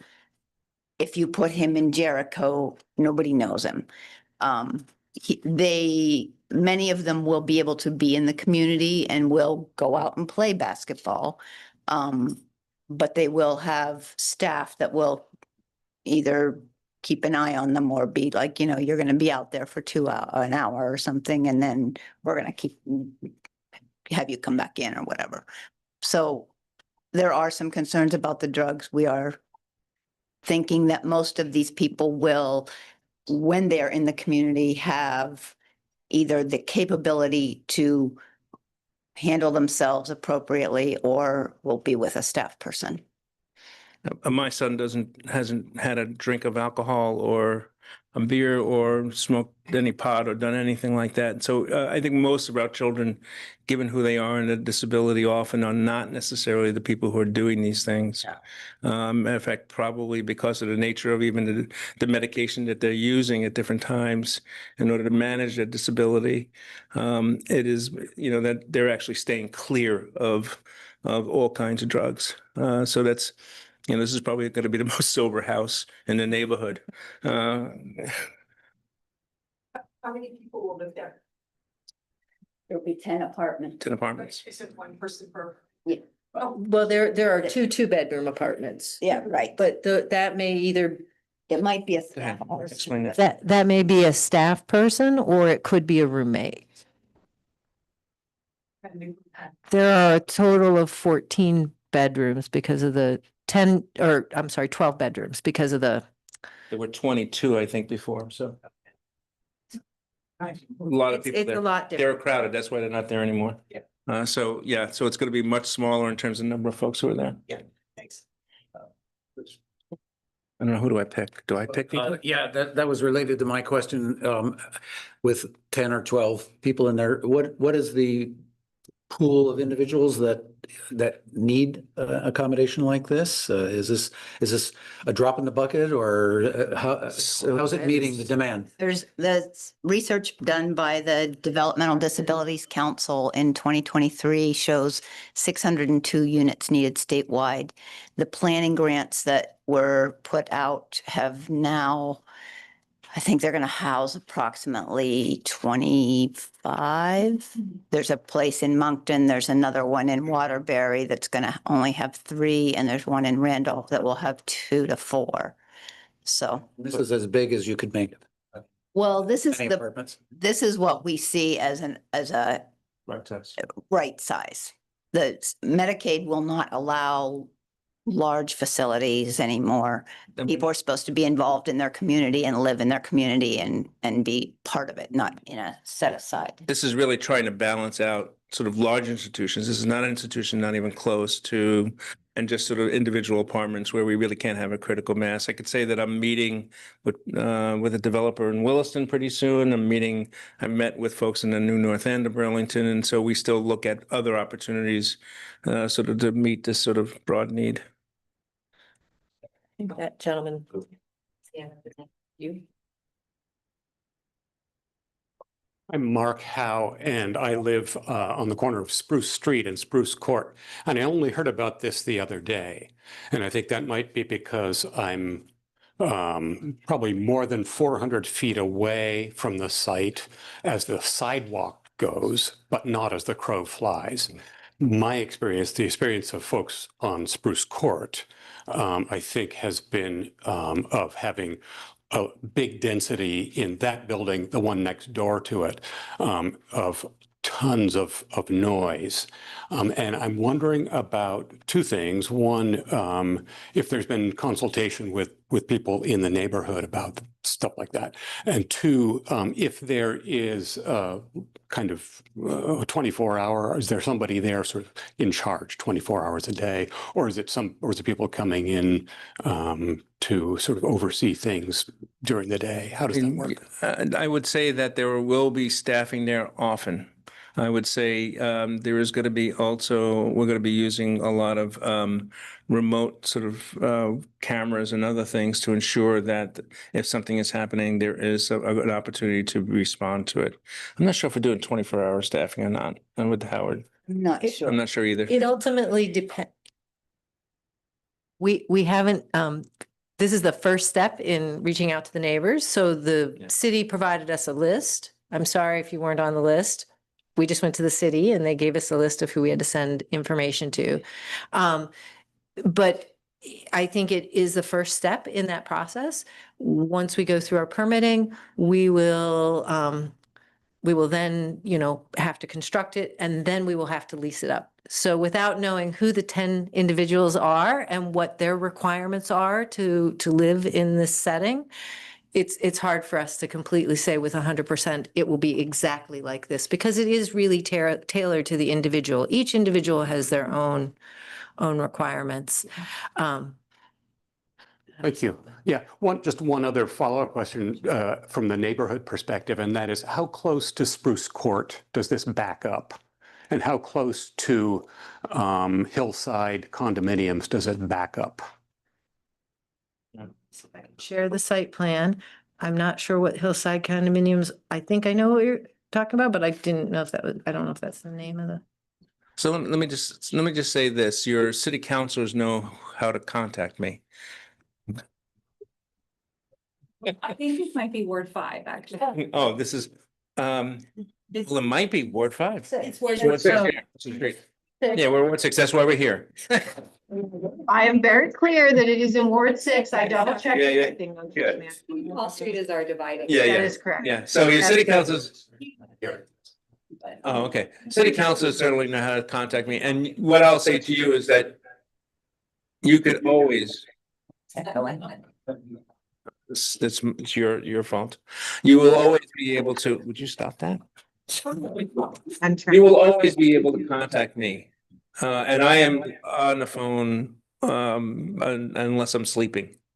Okay, and then there's also, excuse me? You call back fast. I call back fast. And also there will be a service provider here and their information will be available. There's a few levels of contact. There's certainly me, there's certainly leadership at CHC. There will be a property manager for this property. And then there will be a service provider contact who you should be able to call if in fact you find some things that are going on. I could tell you that I just got a note that the place was a little trashy again. So I went through it again and I made a note to my property manager saying, we got to get over there and sort of be able to do this. We're doing this, we're using a facility, the building right now, really in transition until we can begin the development of this property. We had Afghan folks who had no place to live. This was the opportunity to put them up without much fanfare. And so as that transitions out, we'll have, staff always available for you to call. Thank you. In the past, calling people has not availed much. Sure, I get that. To us? To CHC? To Howard? The supervisor, no, the previous, when Lakeview, Lakeside. To the Howard Center, yeah. Yes. In this case, we're not master leasing it. Okay, we are having so we are individually on the leases for those individuals. That's different. Before we did a master lease with Howard, they were fully responsible for running the whole thing. This case, we're not master leasing it. We'll have an agreement for them to provide programming to the individuals who are living there, but those individuals will actually be our tenants. That's a different scenario, and then gives us a more direct kind of relationship to you as a result. Yep.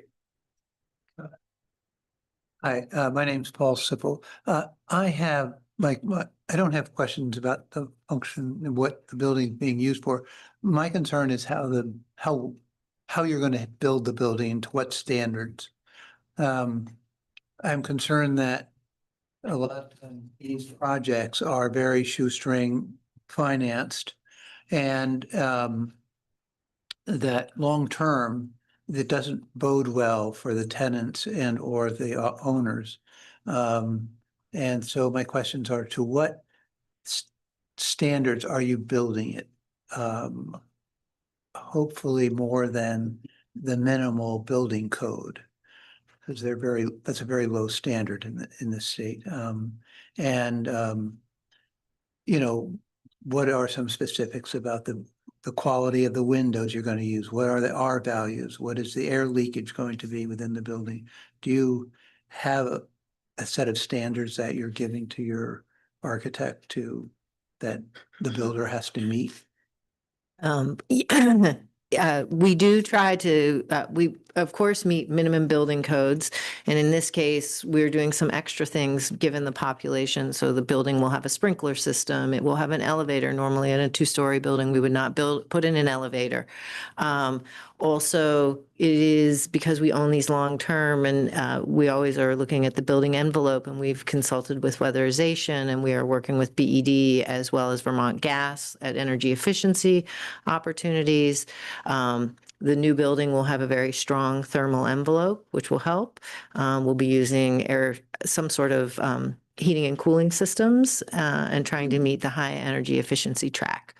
So we are cognizant of that. When CHT purchases or has a property, we own it, we operate it. We're really looking at the long-term longevity. So we're very mindful when we select materials for durability, that it is cost benefit analysis. You really want to have that longevity over time. We're not like a fix it and flip type of landlord. We own this. This is permanently affordable housing and we are in it for the long term. I would invite you to come to see the development that we're doing in Shelburne and walk around and look at the materials. I have also looked at private developers' stuff because we're friends with them in terms of the work. We do as much as they do, if not better. No granite countertops, but the best countertops we could buy. Better than they do may not be very good. Okay. All right. So my questions are, what are your R values for your walls? What are your R values for your ceiling? What are the air infiltration? What kind of air changes per hour are you meeting? You have a separate air. We're not there yet. We will, I could tell you that the building we built in Laurentide on North Avenue was the best air blower door test in the state when it was done. So that means that we're doing this in a way that ensures that it is as energy efficient as possible. It's to our benefit to do this to that level because we save costs in operating. And to everybody. Yeah. So we're not slapping this together. As Kristen said, Should meet for this. we'll meet all the energy standards. We absolutely will meet those standards. We are working on the building envelope, but this is still a conceptual. Talking about standards first. We go past that. We'll go past code. We go past code. Absolutely. I mean. I just don't have anything in particular I could provide you at this point to say We just don't exactly. have that level of detail, because we're here again, this is the first stop to hear questions and to get people's Did you input. have a question? You did? Go for it. I can go, I can be the caboose. You go ahead. All right. Hi, Dave Conger. I'm a resident of Spruce Court. I know Kirsten from other avenues. And I'd like to describe my lived experience. I've lived adjacent to this facility for more than a decade. And when it was first changed over hands, we were described a different story than what occurred there as a group home. What's occurred since has been a nightmare of summers with screaming people outside all hours of the night, swearing, cussing, us calling Howard, them saying, we can't do anything, call the police. This is my lived experience with this facility. I have zero trust in Champlain Housing Trust to expand this facility in a fashion that is palatable as a neighbor. I don't find your facilities run well, operated or otherwise, and I don't see how you can come up with an operational requirement. This is a different group that you're describing, a demographic. But again, when this started, more than 2008, 2009, I forget the exact time, when the facility was transformed, it was described to my wife in a different fashion than what happened. So as we sit here now, you describe a demographic that tomorrow could be a different demographic, and we're stuck for the long haul, like you said, as a resident of Burlington with this facility next to us. I'm not sure that of all the details of the zoning things, but I heard a couple of things that I'm not sure 3,700 square foot, Kirsten, I think you mentioned, that exceeds the residential corridor square footprint. So this is a conditional use. And by definition, you have to be a good neighbor. And I think Champlain Housing Trust has not been a good neighbor. And, I will be opposing this with my neighbors. Well, I'm sorry to hear that. You described a lot of shouting going on and calling Howard and Howard saying it wasn't their responsibility. And what I'm hearing you say is that there was shouting perhaps in the neighborhood? No, at this facility. At the facility. So I'm coming through our yard, calling, and this is all hours of the night, daytime, nighttime. I have small kids, have to shut the window because this is stuff you don't want to hear in the. Again, this is not 22 people in a group home. These are tenants. These are people who have a right to live. Also, what was not described of the previous facility. Well, again, it's a different facility than it was. Excuse me? It was supposed to be before two. Well, again, I'll say it again. It's not a group home with 22 people living in individual rooms.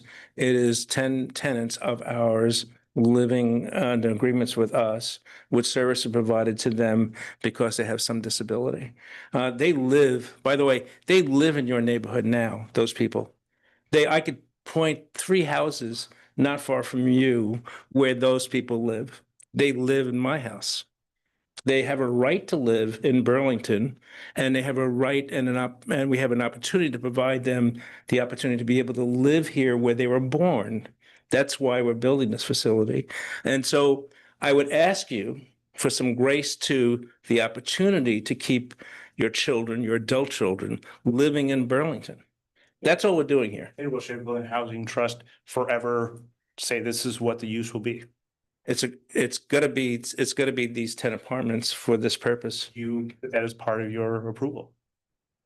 I think our approvals have. Yeah, that's where the rub is. Yeah. This was described in a totally different fashion. Was it described as a group home? It was described as a group home with a lower level and We're not doing a group home here. We're doing 10 apartments. again, community house zoning. Can you, as part of your application, describe what the use will be, not as a zoning ordinance, because the zoning ordinance is very vague and could be a group home, easily switched. And if it turned into 10 apartments, would you be opposed to it? As long as it meets other zoning requirements. Okay, so that's what we'll do for sure. We're gonna meet the zoning requirements. I don't think you meet, by the way. Okay, we're gonna meet the zoning requirements that we have in front of us. So.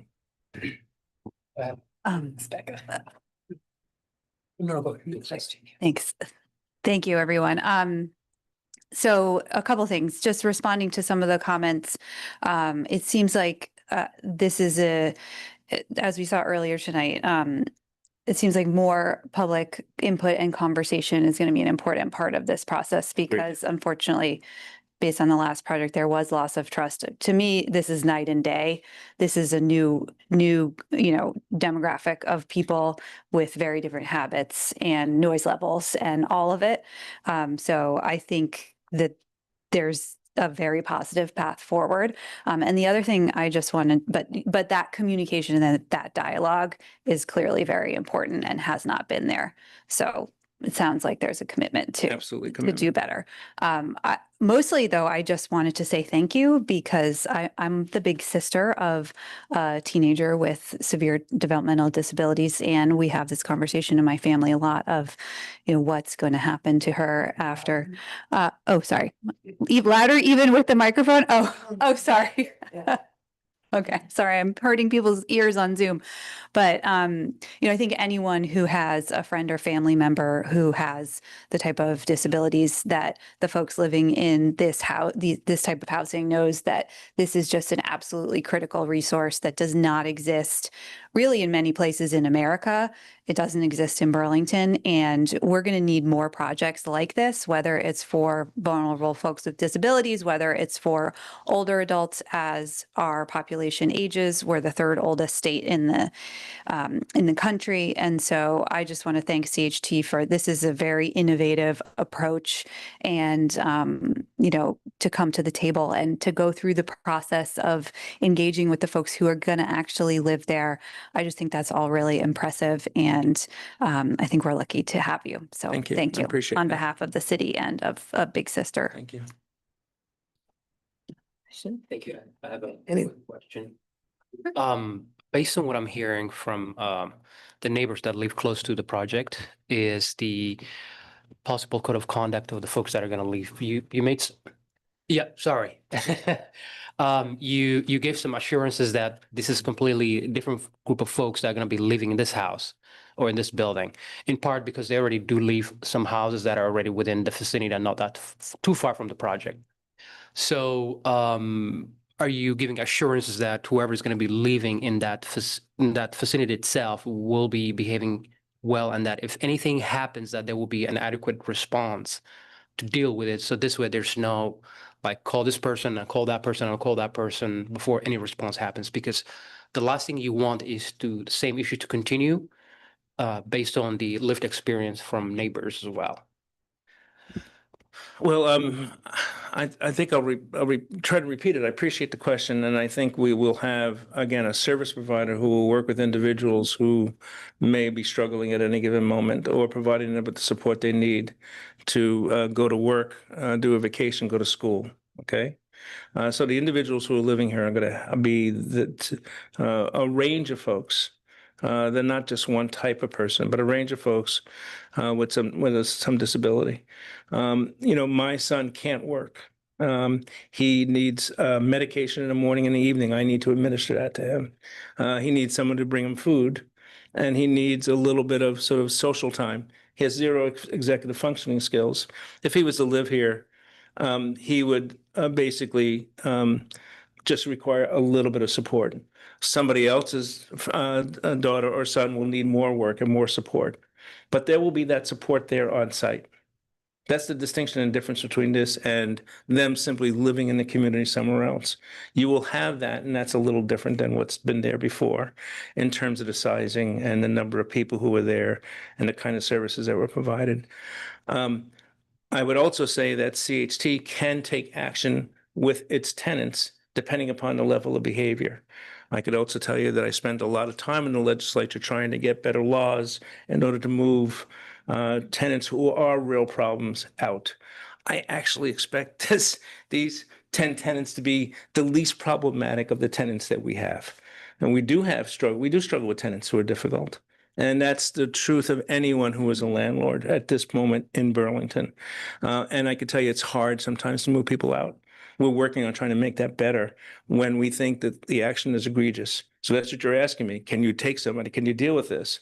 And I'm going to say we're working as hard as we can to do that. And we have done that as best as we can within the law. And we continue to work on better laws in order to make us be able to move quickly when the action of the tenant is harmful to themselves and neighbor or the community.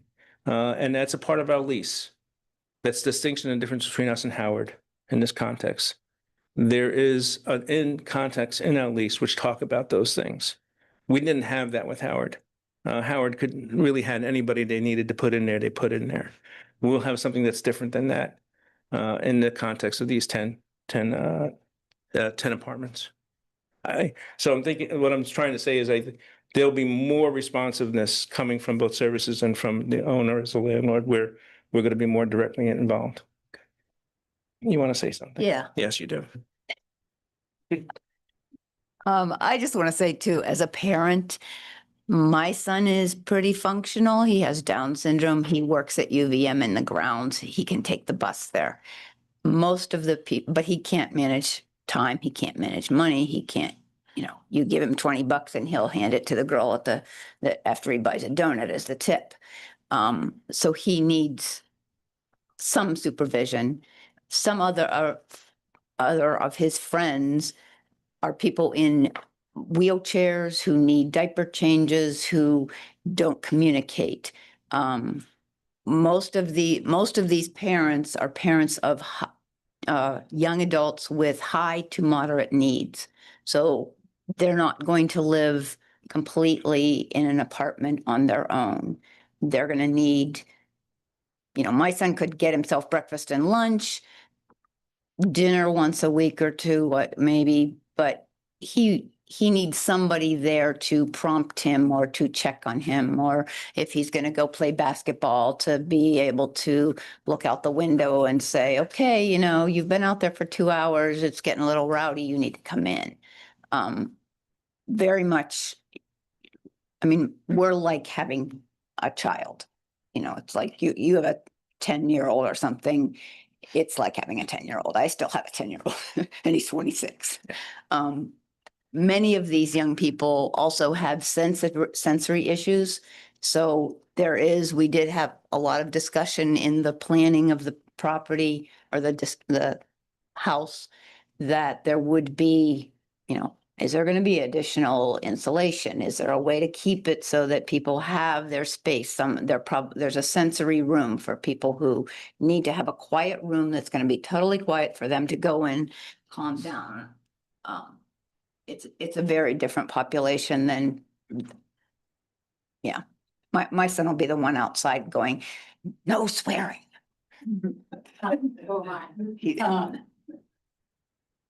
You have a question? Does that, no, okay. So anybody else? No? Kathleen? You have, you want to say something? Give her a mic, give her a microphone. Also a parent, yeah. Yeah. Yes. And yes, my name's Kathleen. This is our son, Patrick. And he is 33, just turned 33 this week.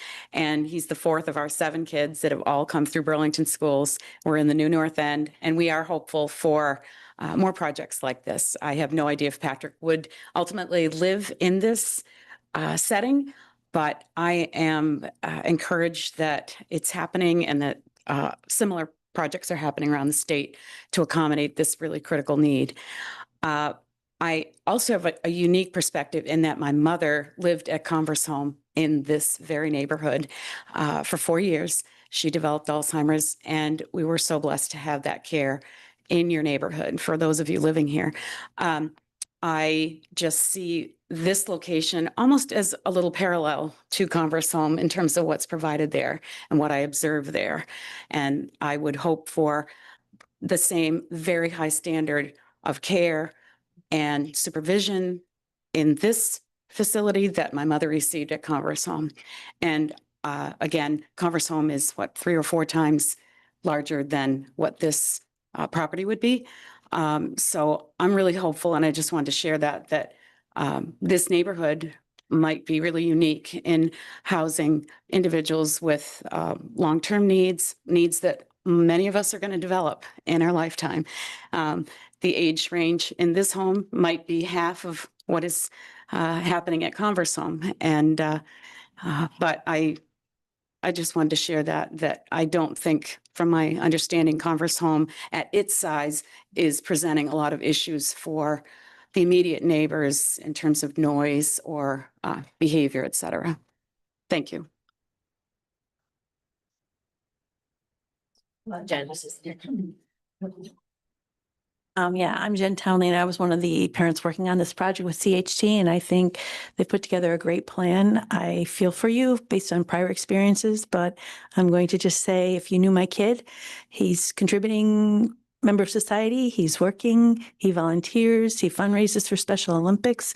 He's usually in bed by 9, sometimes 8:30, and he is not a noisemaker. And so just, they're all different, you know what I mean? But developmentally quite delayed, and I don't foresee this population being at all where it's a more chronic group home of mental health that I think was here before. So I hope you can welcome them, and there'll be many great people you'll get to meet. So my son is in bed at 7 o'clock. I caught him today bringing $3 to the Associates in Haircutting, where he gets his haircut every month or 2. And he basically gives Tenzin some money so that he has an account there so he can go in and get a shave and a haircut once in a while. So when he has a few bucks left, that's what he does. So these are the people that you have to be afraid of. And I appreciate the difficulty it's been. I appreciate it. I'm not trying to make light of it, but I'm just saying this is who we're caring for. I'll also offer you, Dave, that you do know me now and from before and now, and you do know how to reach me. And so I think the difference is when we leased to Howard, it was all for them, and the lease is with Howard. In this case, we are the landlord, we are the lease. We will be more, we have more ability to engage, be responsive, and we would, yeah. So I'll just offer that. That's not been a confused. Understood. Like the rest of us. Yeah. Other questions? Other people? Who's in charge here? Well,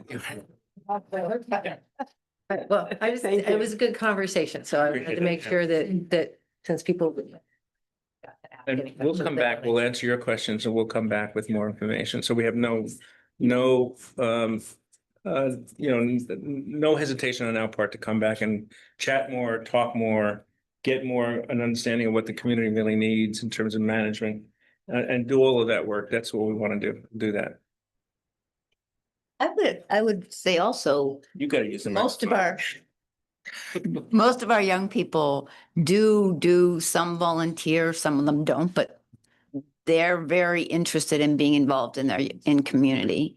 They've mostly grown up, and so then they're interested in playing basketball on the whatever team or hanging out with people in the community. If there's a community that, you know, if you have a picnic or a whatever, they're going to want to be helping, cutting grass for somebody or something like that. Don't get me wrong, the biggest issue was not necessarily the population, it was the management, the operation of that population that was inadequate.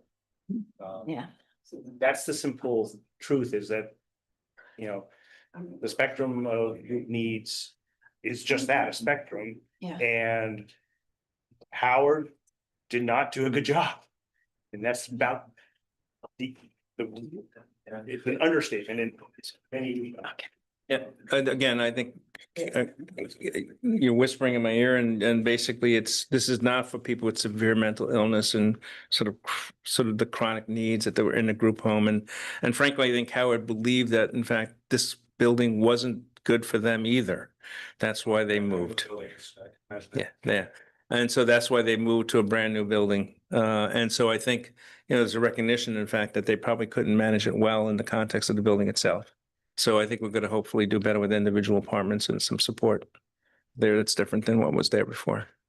Last question. Okay. So I just had a question about how do you see the building over time? What is the age range do you think that you will have for tenants to begin with, and then will they age there? Yeah. You know, are you expecting it to live there for 20 or 30 years?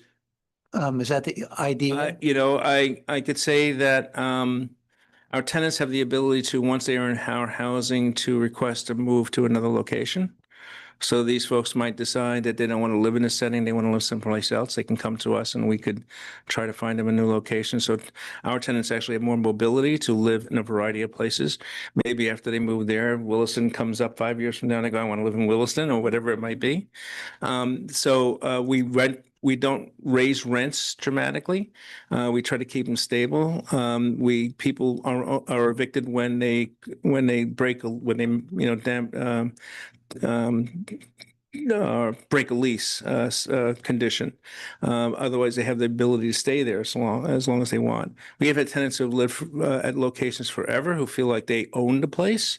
And we have tenants who move on and move to different locations because of family size or jobs or something else. So there are 200 or so turnovers every year, and within our portfolio, we have at least decent sized portfolio. People move on to another location. So this is a very specific group, but I could imagine also that they will have some mobility. They might choose to live someplace else. They might choose to go to another location. We have 10 of these now across the state, and they said they want to move to Moncton or to some other part of the state, and they sort of make that request, and they can do that. So They all be young adults.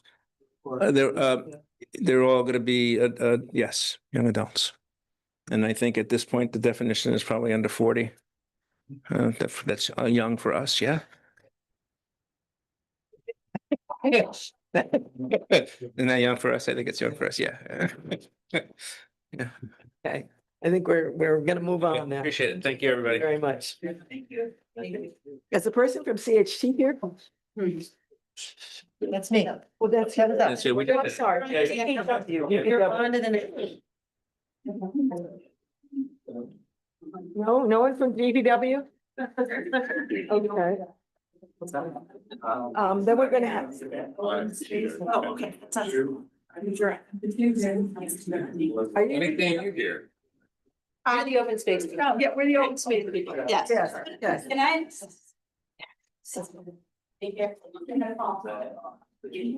You'll have a presentation. I have a presentation and I need to be made a panelist on the Zoom. My name is Scott Guston. Perfect, thank you.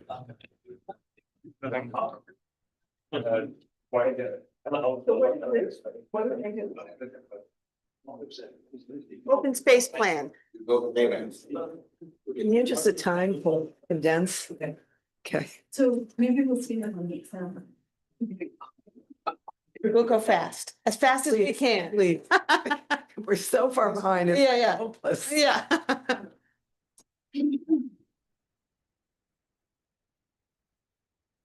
Right. Good. We're good. Great. Just an hour behind. Hmm. You people. All right. Boy, I guess I should be offended.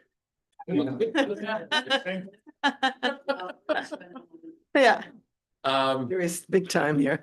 yeah, so good evening. I'm Scott Guston. I work for the city of Burlington. I'm one of the city planners. I work down the hall, actually here. I'm here with Zoe Richards. I'm a longtime conservation board member and wildlife biologist by training. So we are here tonight, mostly to get this on your radar, but also to hear some comments if you have any, as we work on the rewrite of the city's open space plan. So the quick background is the city adopted its open space plan, 2001-ish, about 25 years ago. We've had some adjustments, and a couple of years ago, we did a nature-based climate solutions addendum. But fundamentally, the plan is about 25 years old. So we are working to rewrite it. Burlington is largely built out. We don't have giant open spaces to conserve and protect. So this has a lot to do with making what we have better and more accessible to the community. So I'll keep this brief in light of the time, but we've been working on this for about a year now. And by we, I mean there are city staff from Parks, my department, the Office of City Planning, Conservation Board, and our consultant team agency, Landscape and Planning, as well as UVM Spatial Analysis Lab. So we've done a needs and values assessment, review of the prior plans, of course. There's a couple of slides that I'll come upon soon about some of the work that the Spatial Analysis Lab did looking at Burlington's tree canopy. We had a round of stakeholder meetings and public outreach back in November, and then public outreach January, February, and into the beginning of March. And some of those events, this is a better slide to look at than the other one. We had a fabulous day of skating at the Sea Caves in February. We had a table at the Winter's Farmers Market. We were at Wintervale. And we engaged in, I understand this is not the new North End, it's the opposite of it, but we engaged in the kickoff for that plan back in February. And did some bowling that I didn't realize there was a bowling alley out there at St. Mark's, right? Yep. Yeah, okay. It was all vintage, by the way. It looked like original equipment. So what are we doing right now? So we did that stakeholder and public outreach and engagement. And we and our consultants have taken all of that initial input, which was a pretty broad ask, basically, what do you think about the open space plan and where should we go with a new one? We've taken that all and are starting to flesh out some foundational components of that plan. But before we get into that, a few highlights of the Spatial Analysis Lab tree canopy analysis. So presently, we have about 40% of our open spaces, or current canopy coverage of the city, sorry, is about 40%, about 2,600 acres. We looked at about a 10 or 12 year time frame between the last analysis and this current one. We've had some gains as well as some losses, unsurprisingly. Overall, we've had a 4% relative loss in canopy.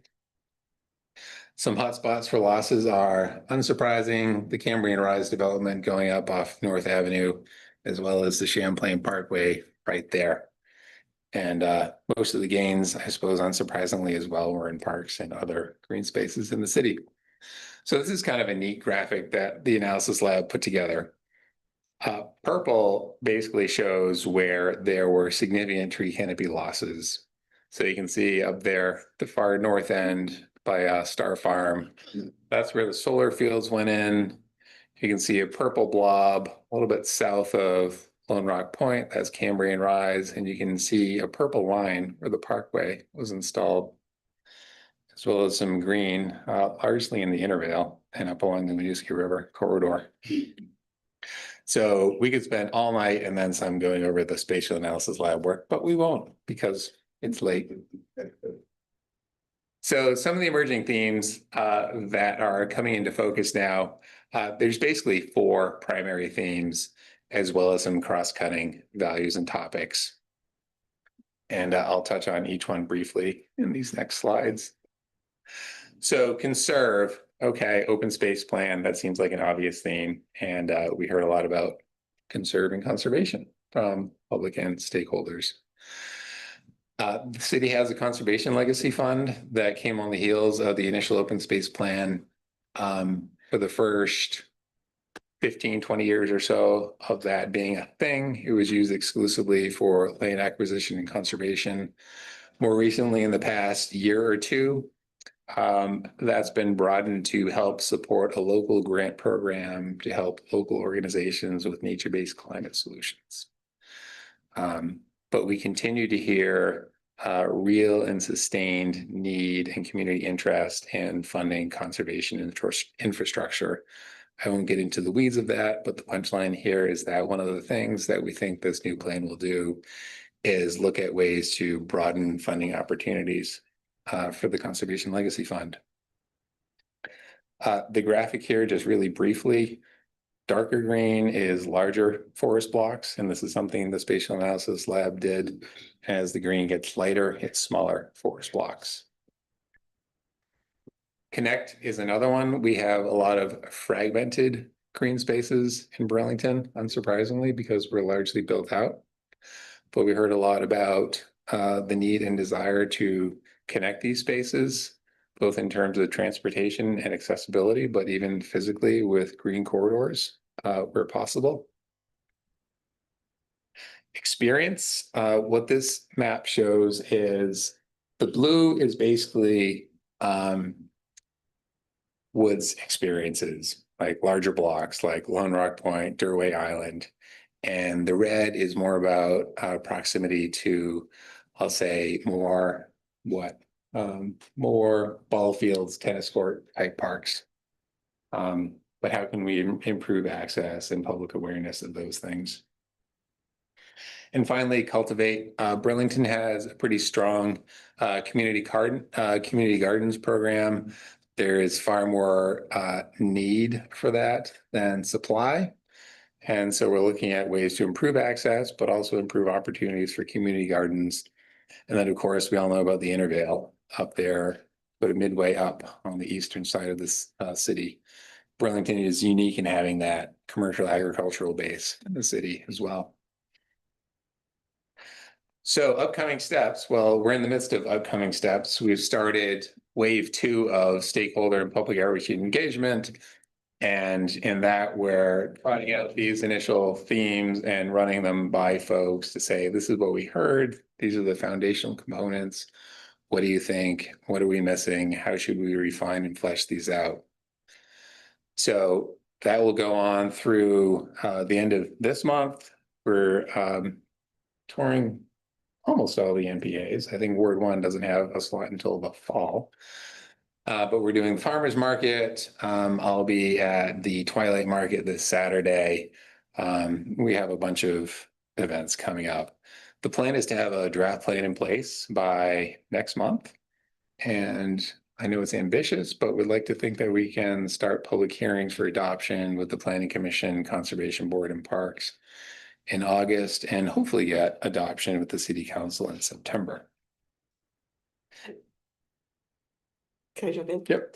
Yeah, I just wanted to just make a plug for, it's really easy to think about open space and feel like, oh, it's just a great amenity. It's like this kind of thing that's really great to have, but it's not sort of like a central thing that's really important for the city. But I think with the many challenges we face with climate change, it's really important to remember the role that open spaces play and healthy ecosystems in things like keeping the city cool. That's one of the reasons that we bother to do these canopy analyses. We can drastically reduce the temperature of our city through strategic tree planting. We have to have a plan to do that. We have to figure out where the losses are, where the gains are. Sometimes it's always easy to feel like losses are from development, but they're also like the canopy is aging out. And we need to have active programs to make sure that we still have that. So that's some of the rationale behind doing a lot of this. Many of the things that we think about, like clean lake, we need to make sure that we don't have, we need to have functional floodplains. We need to put money into things like invasive species so that we can continue to grow trees. It's actually a threat right now in Chittenden County. We have a lot of deer. We've got a lot of invasive species. It's really hard to regenerate our canopy. So we go through a planning process like this to make sure that these things, all the services that the natural world provides to us that we take for granted, that we're not taking for granted. So so you're seeing the outcome. This is how we're thinking about it. This is how we're going through it. But I just wanted to give you a little bit of a why about why we do it. It's vastly underappreciated and vastly important to quality of life in Burlington. What she said. Yeah. Real quick. So we have a website, of course. This is not the website. It is a snapshot of the website. So it's late and you probably don't want to weigh in extensively tonight. So conveniently, we have the green button down there on the lower left. You probably can't read it, but it's there. Just look at Burlington's website, Plan BTV, open space. It will bring you to this website. And you can click on that green button and fill out either a short survey or a long survey. Folks doing the long survey, it's about 20 minutes. Are entered into a raffle with the winner getting a framed piece of artwork from Christine. What's her last name? Tyler Hill. Yes, that one. I think that's it. I think that's it. So anyways, but we're just doing a lot of, I think, really creative forward thinking that I think is really important. And it's an opportunity to come before an NPA to both say hear what people think, but also know that this work is really valuable to the city. Thank you very much. I talked fast. Yeah, thank you. Yeah. Okay. So much for doing. And now we're having our legislative Yeah. updates. Thank you. We're gonna, Oh, you're after us. yeah. We're gonna do a magic trick here. Because we have far and away the most material to cover and we're not gonna say a word. So we've written a legislative report. It's obviously not complete because we still have to go back for a veto session and to consider whatever compromise education bill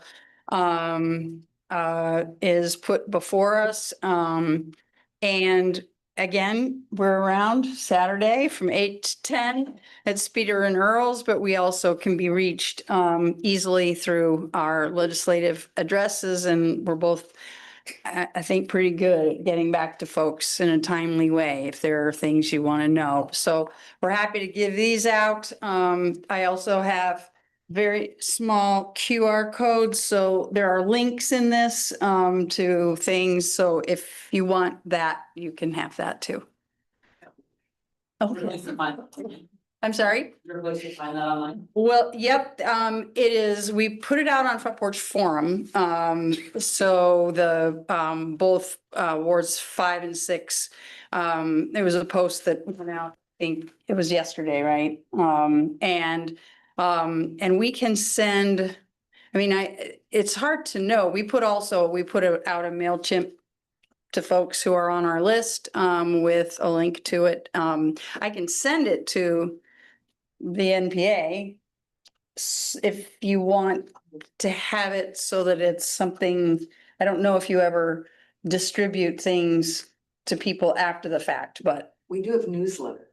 Okay. That's. Well, okay, so we can send that out and we'll put it in Front Porch Forum again.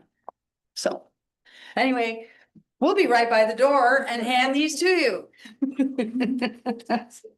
Well, I think we're at the end of a very long. Oh, sure, sure. And if you want QR code there. Thank you. Can I take a copy? Yeah, the QR code, just. Yeah, the actual paper. Yeah, it got a little heated. Okay.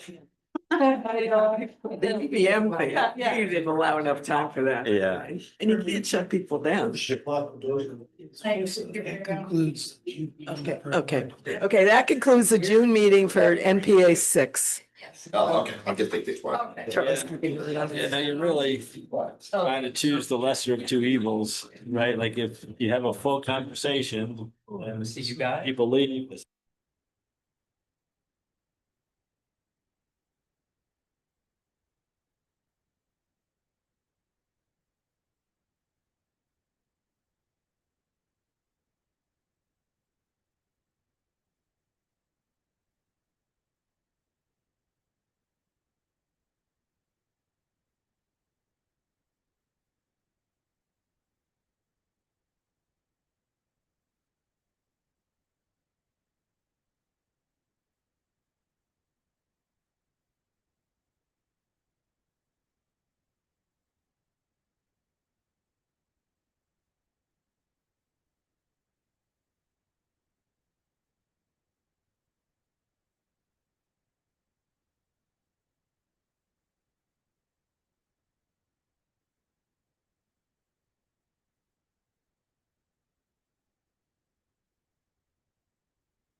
Good safety in the air. All right, last one for food. Sign up. Let's get about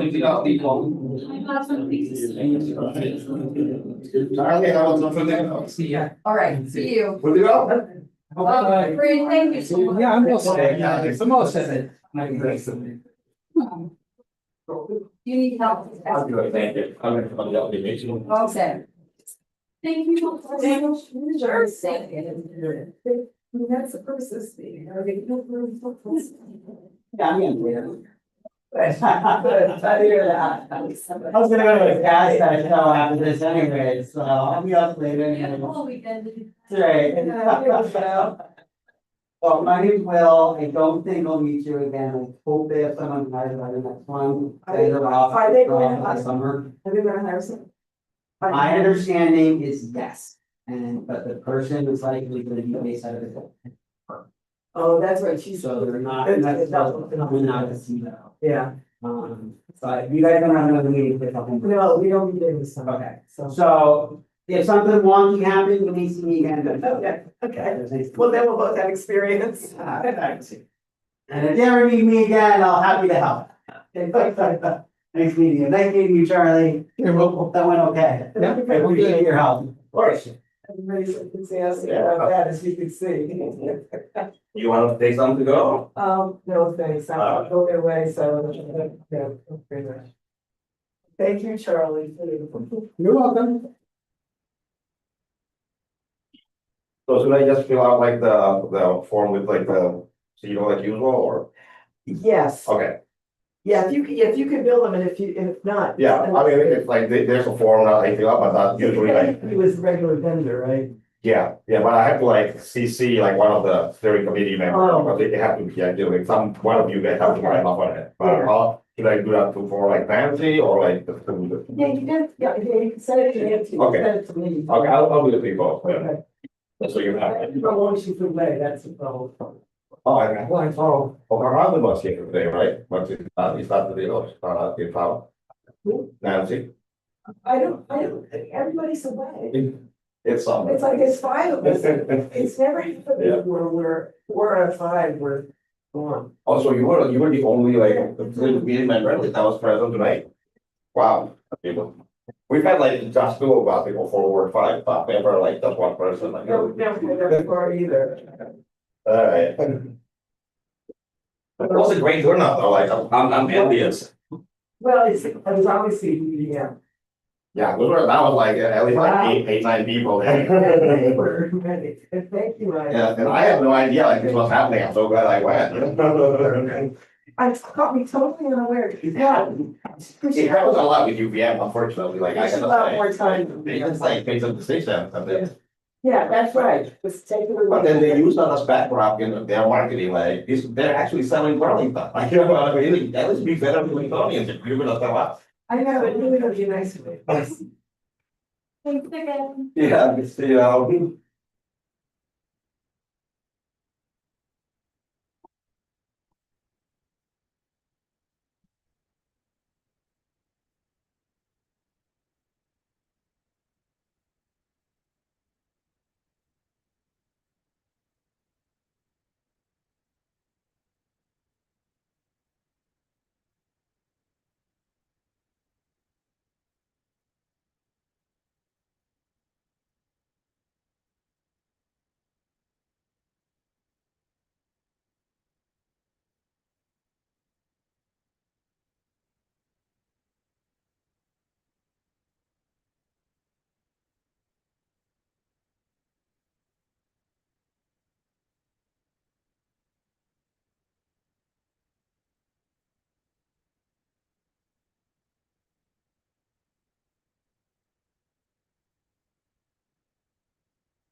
So nobody meets in July, is that the deal? For the NPA? I think we're skipping July too for Ward 5. Or maybe we'll do like a social event. Ward 2 is gonna do something, that doesn't count.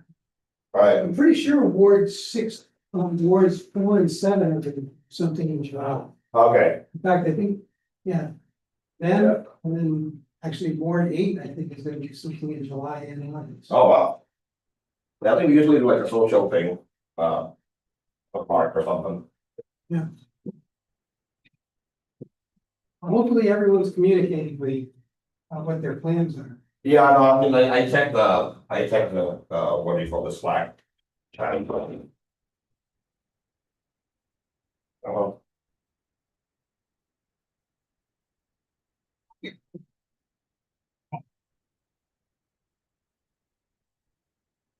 That's pretty well, that Cedar is like, God, man.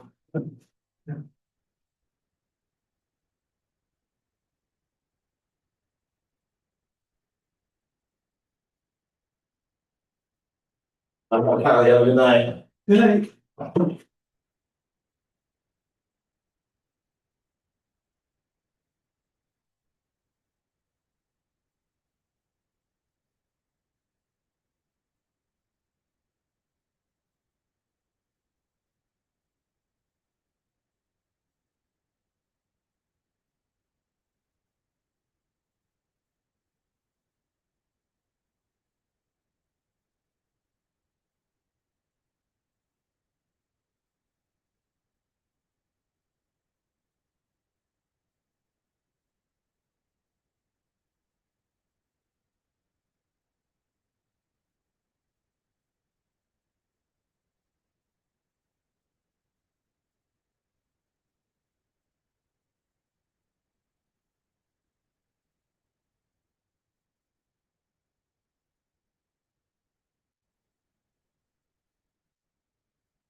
Oh, Charlie, you know, did they actually pick up the sign-in sheet? If anyone has it, it must be Anita. Okay, And there was a, Anita was over here talking to me, right? yeah, and that was the young one over here. Okay. I think she was noting. Okay, I'll check with Anita, I'll email. Thank you so much, have a good night, Charlie. Good night.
Just his reputation is bad, such that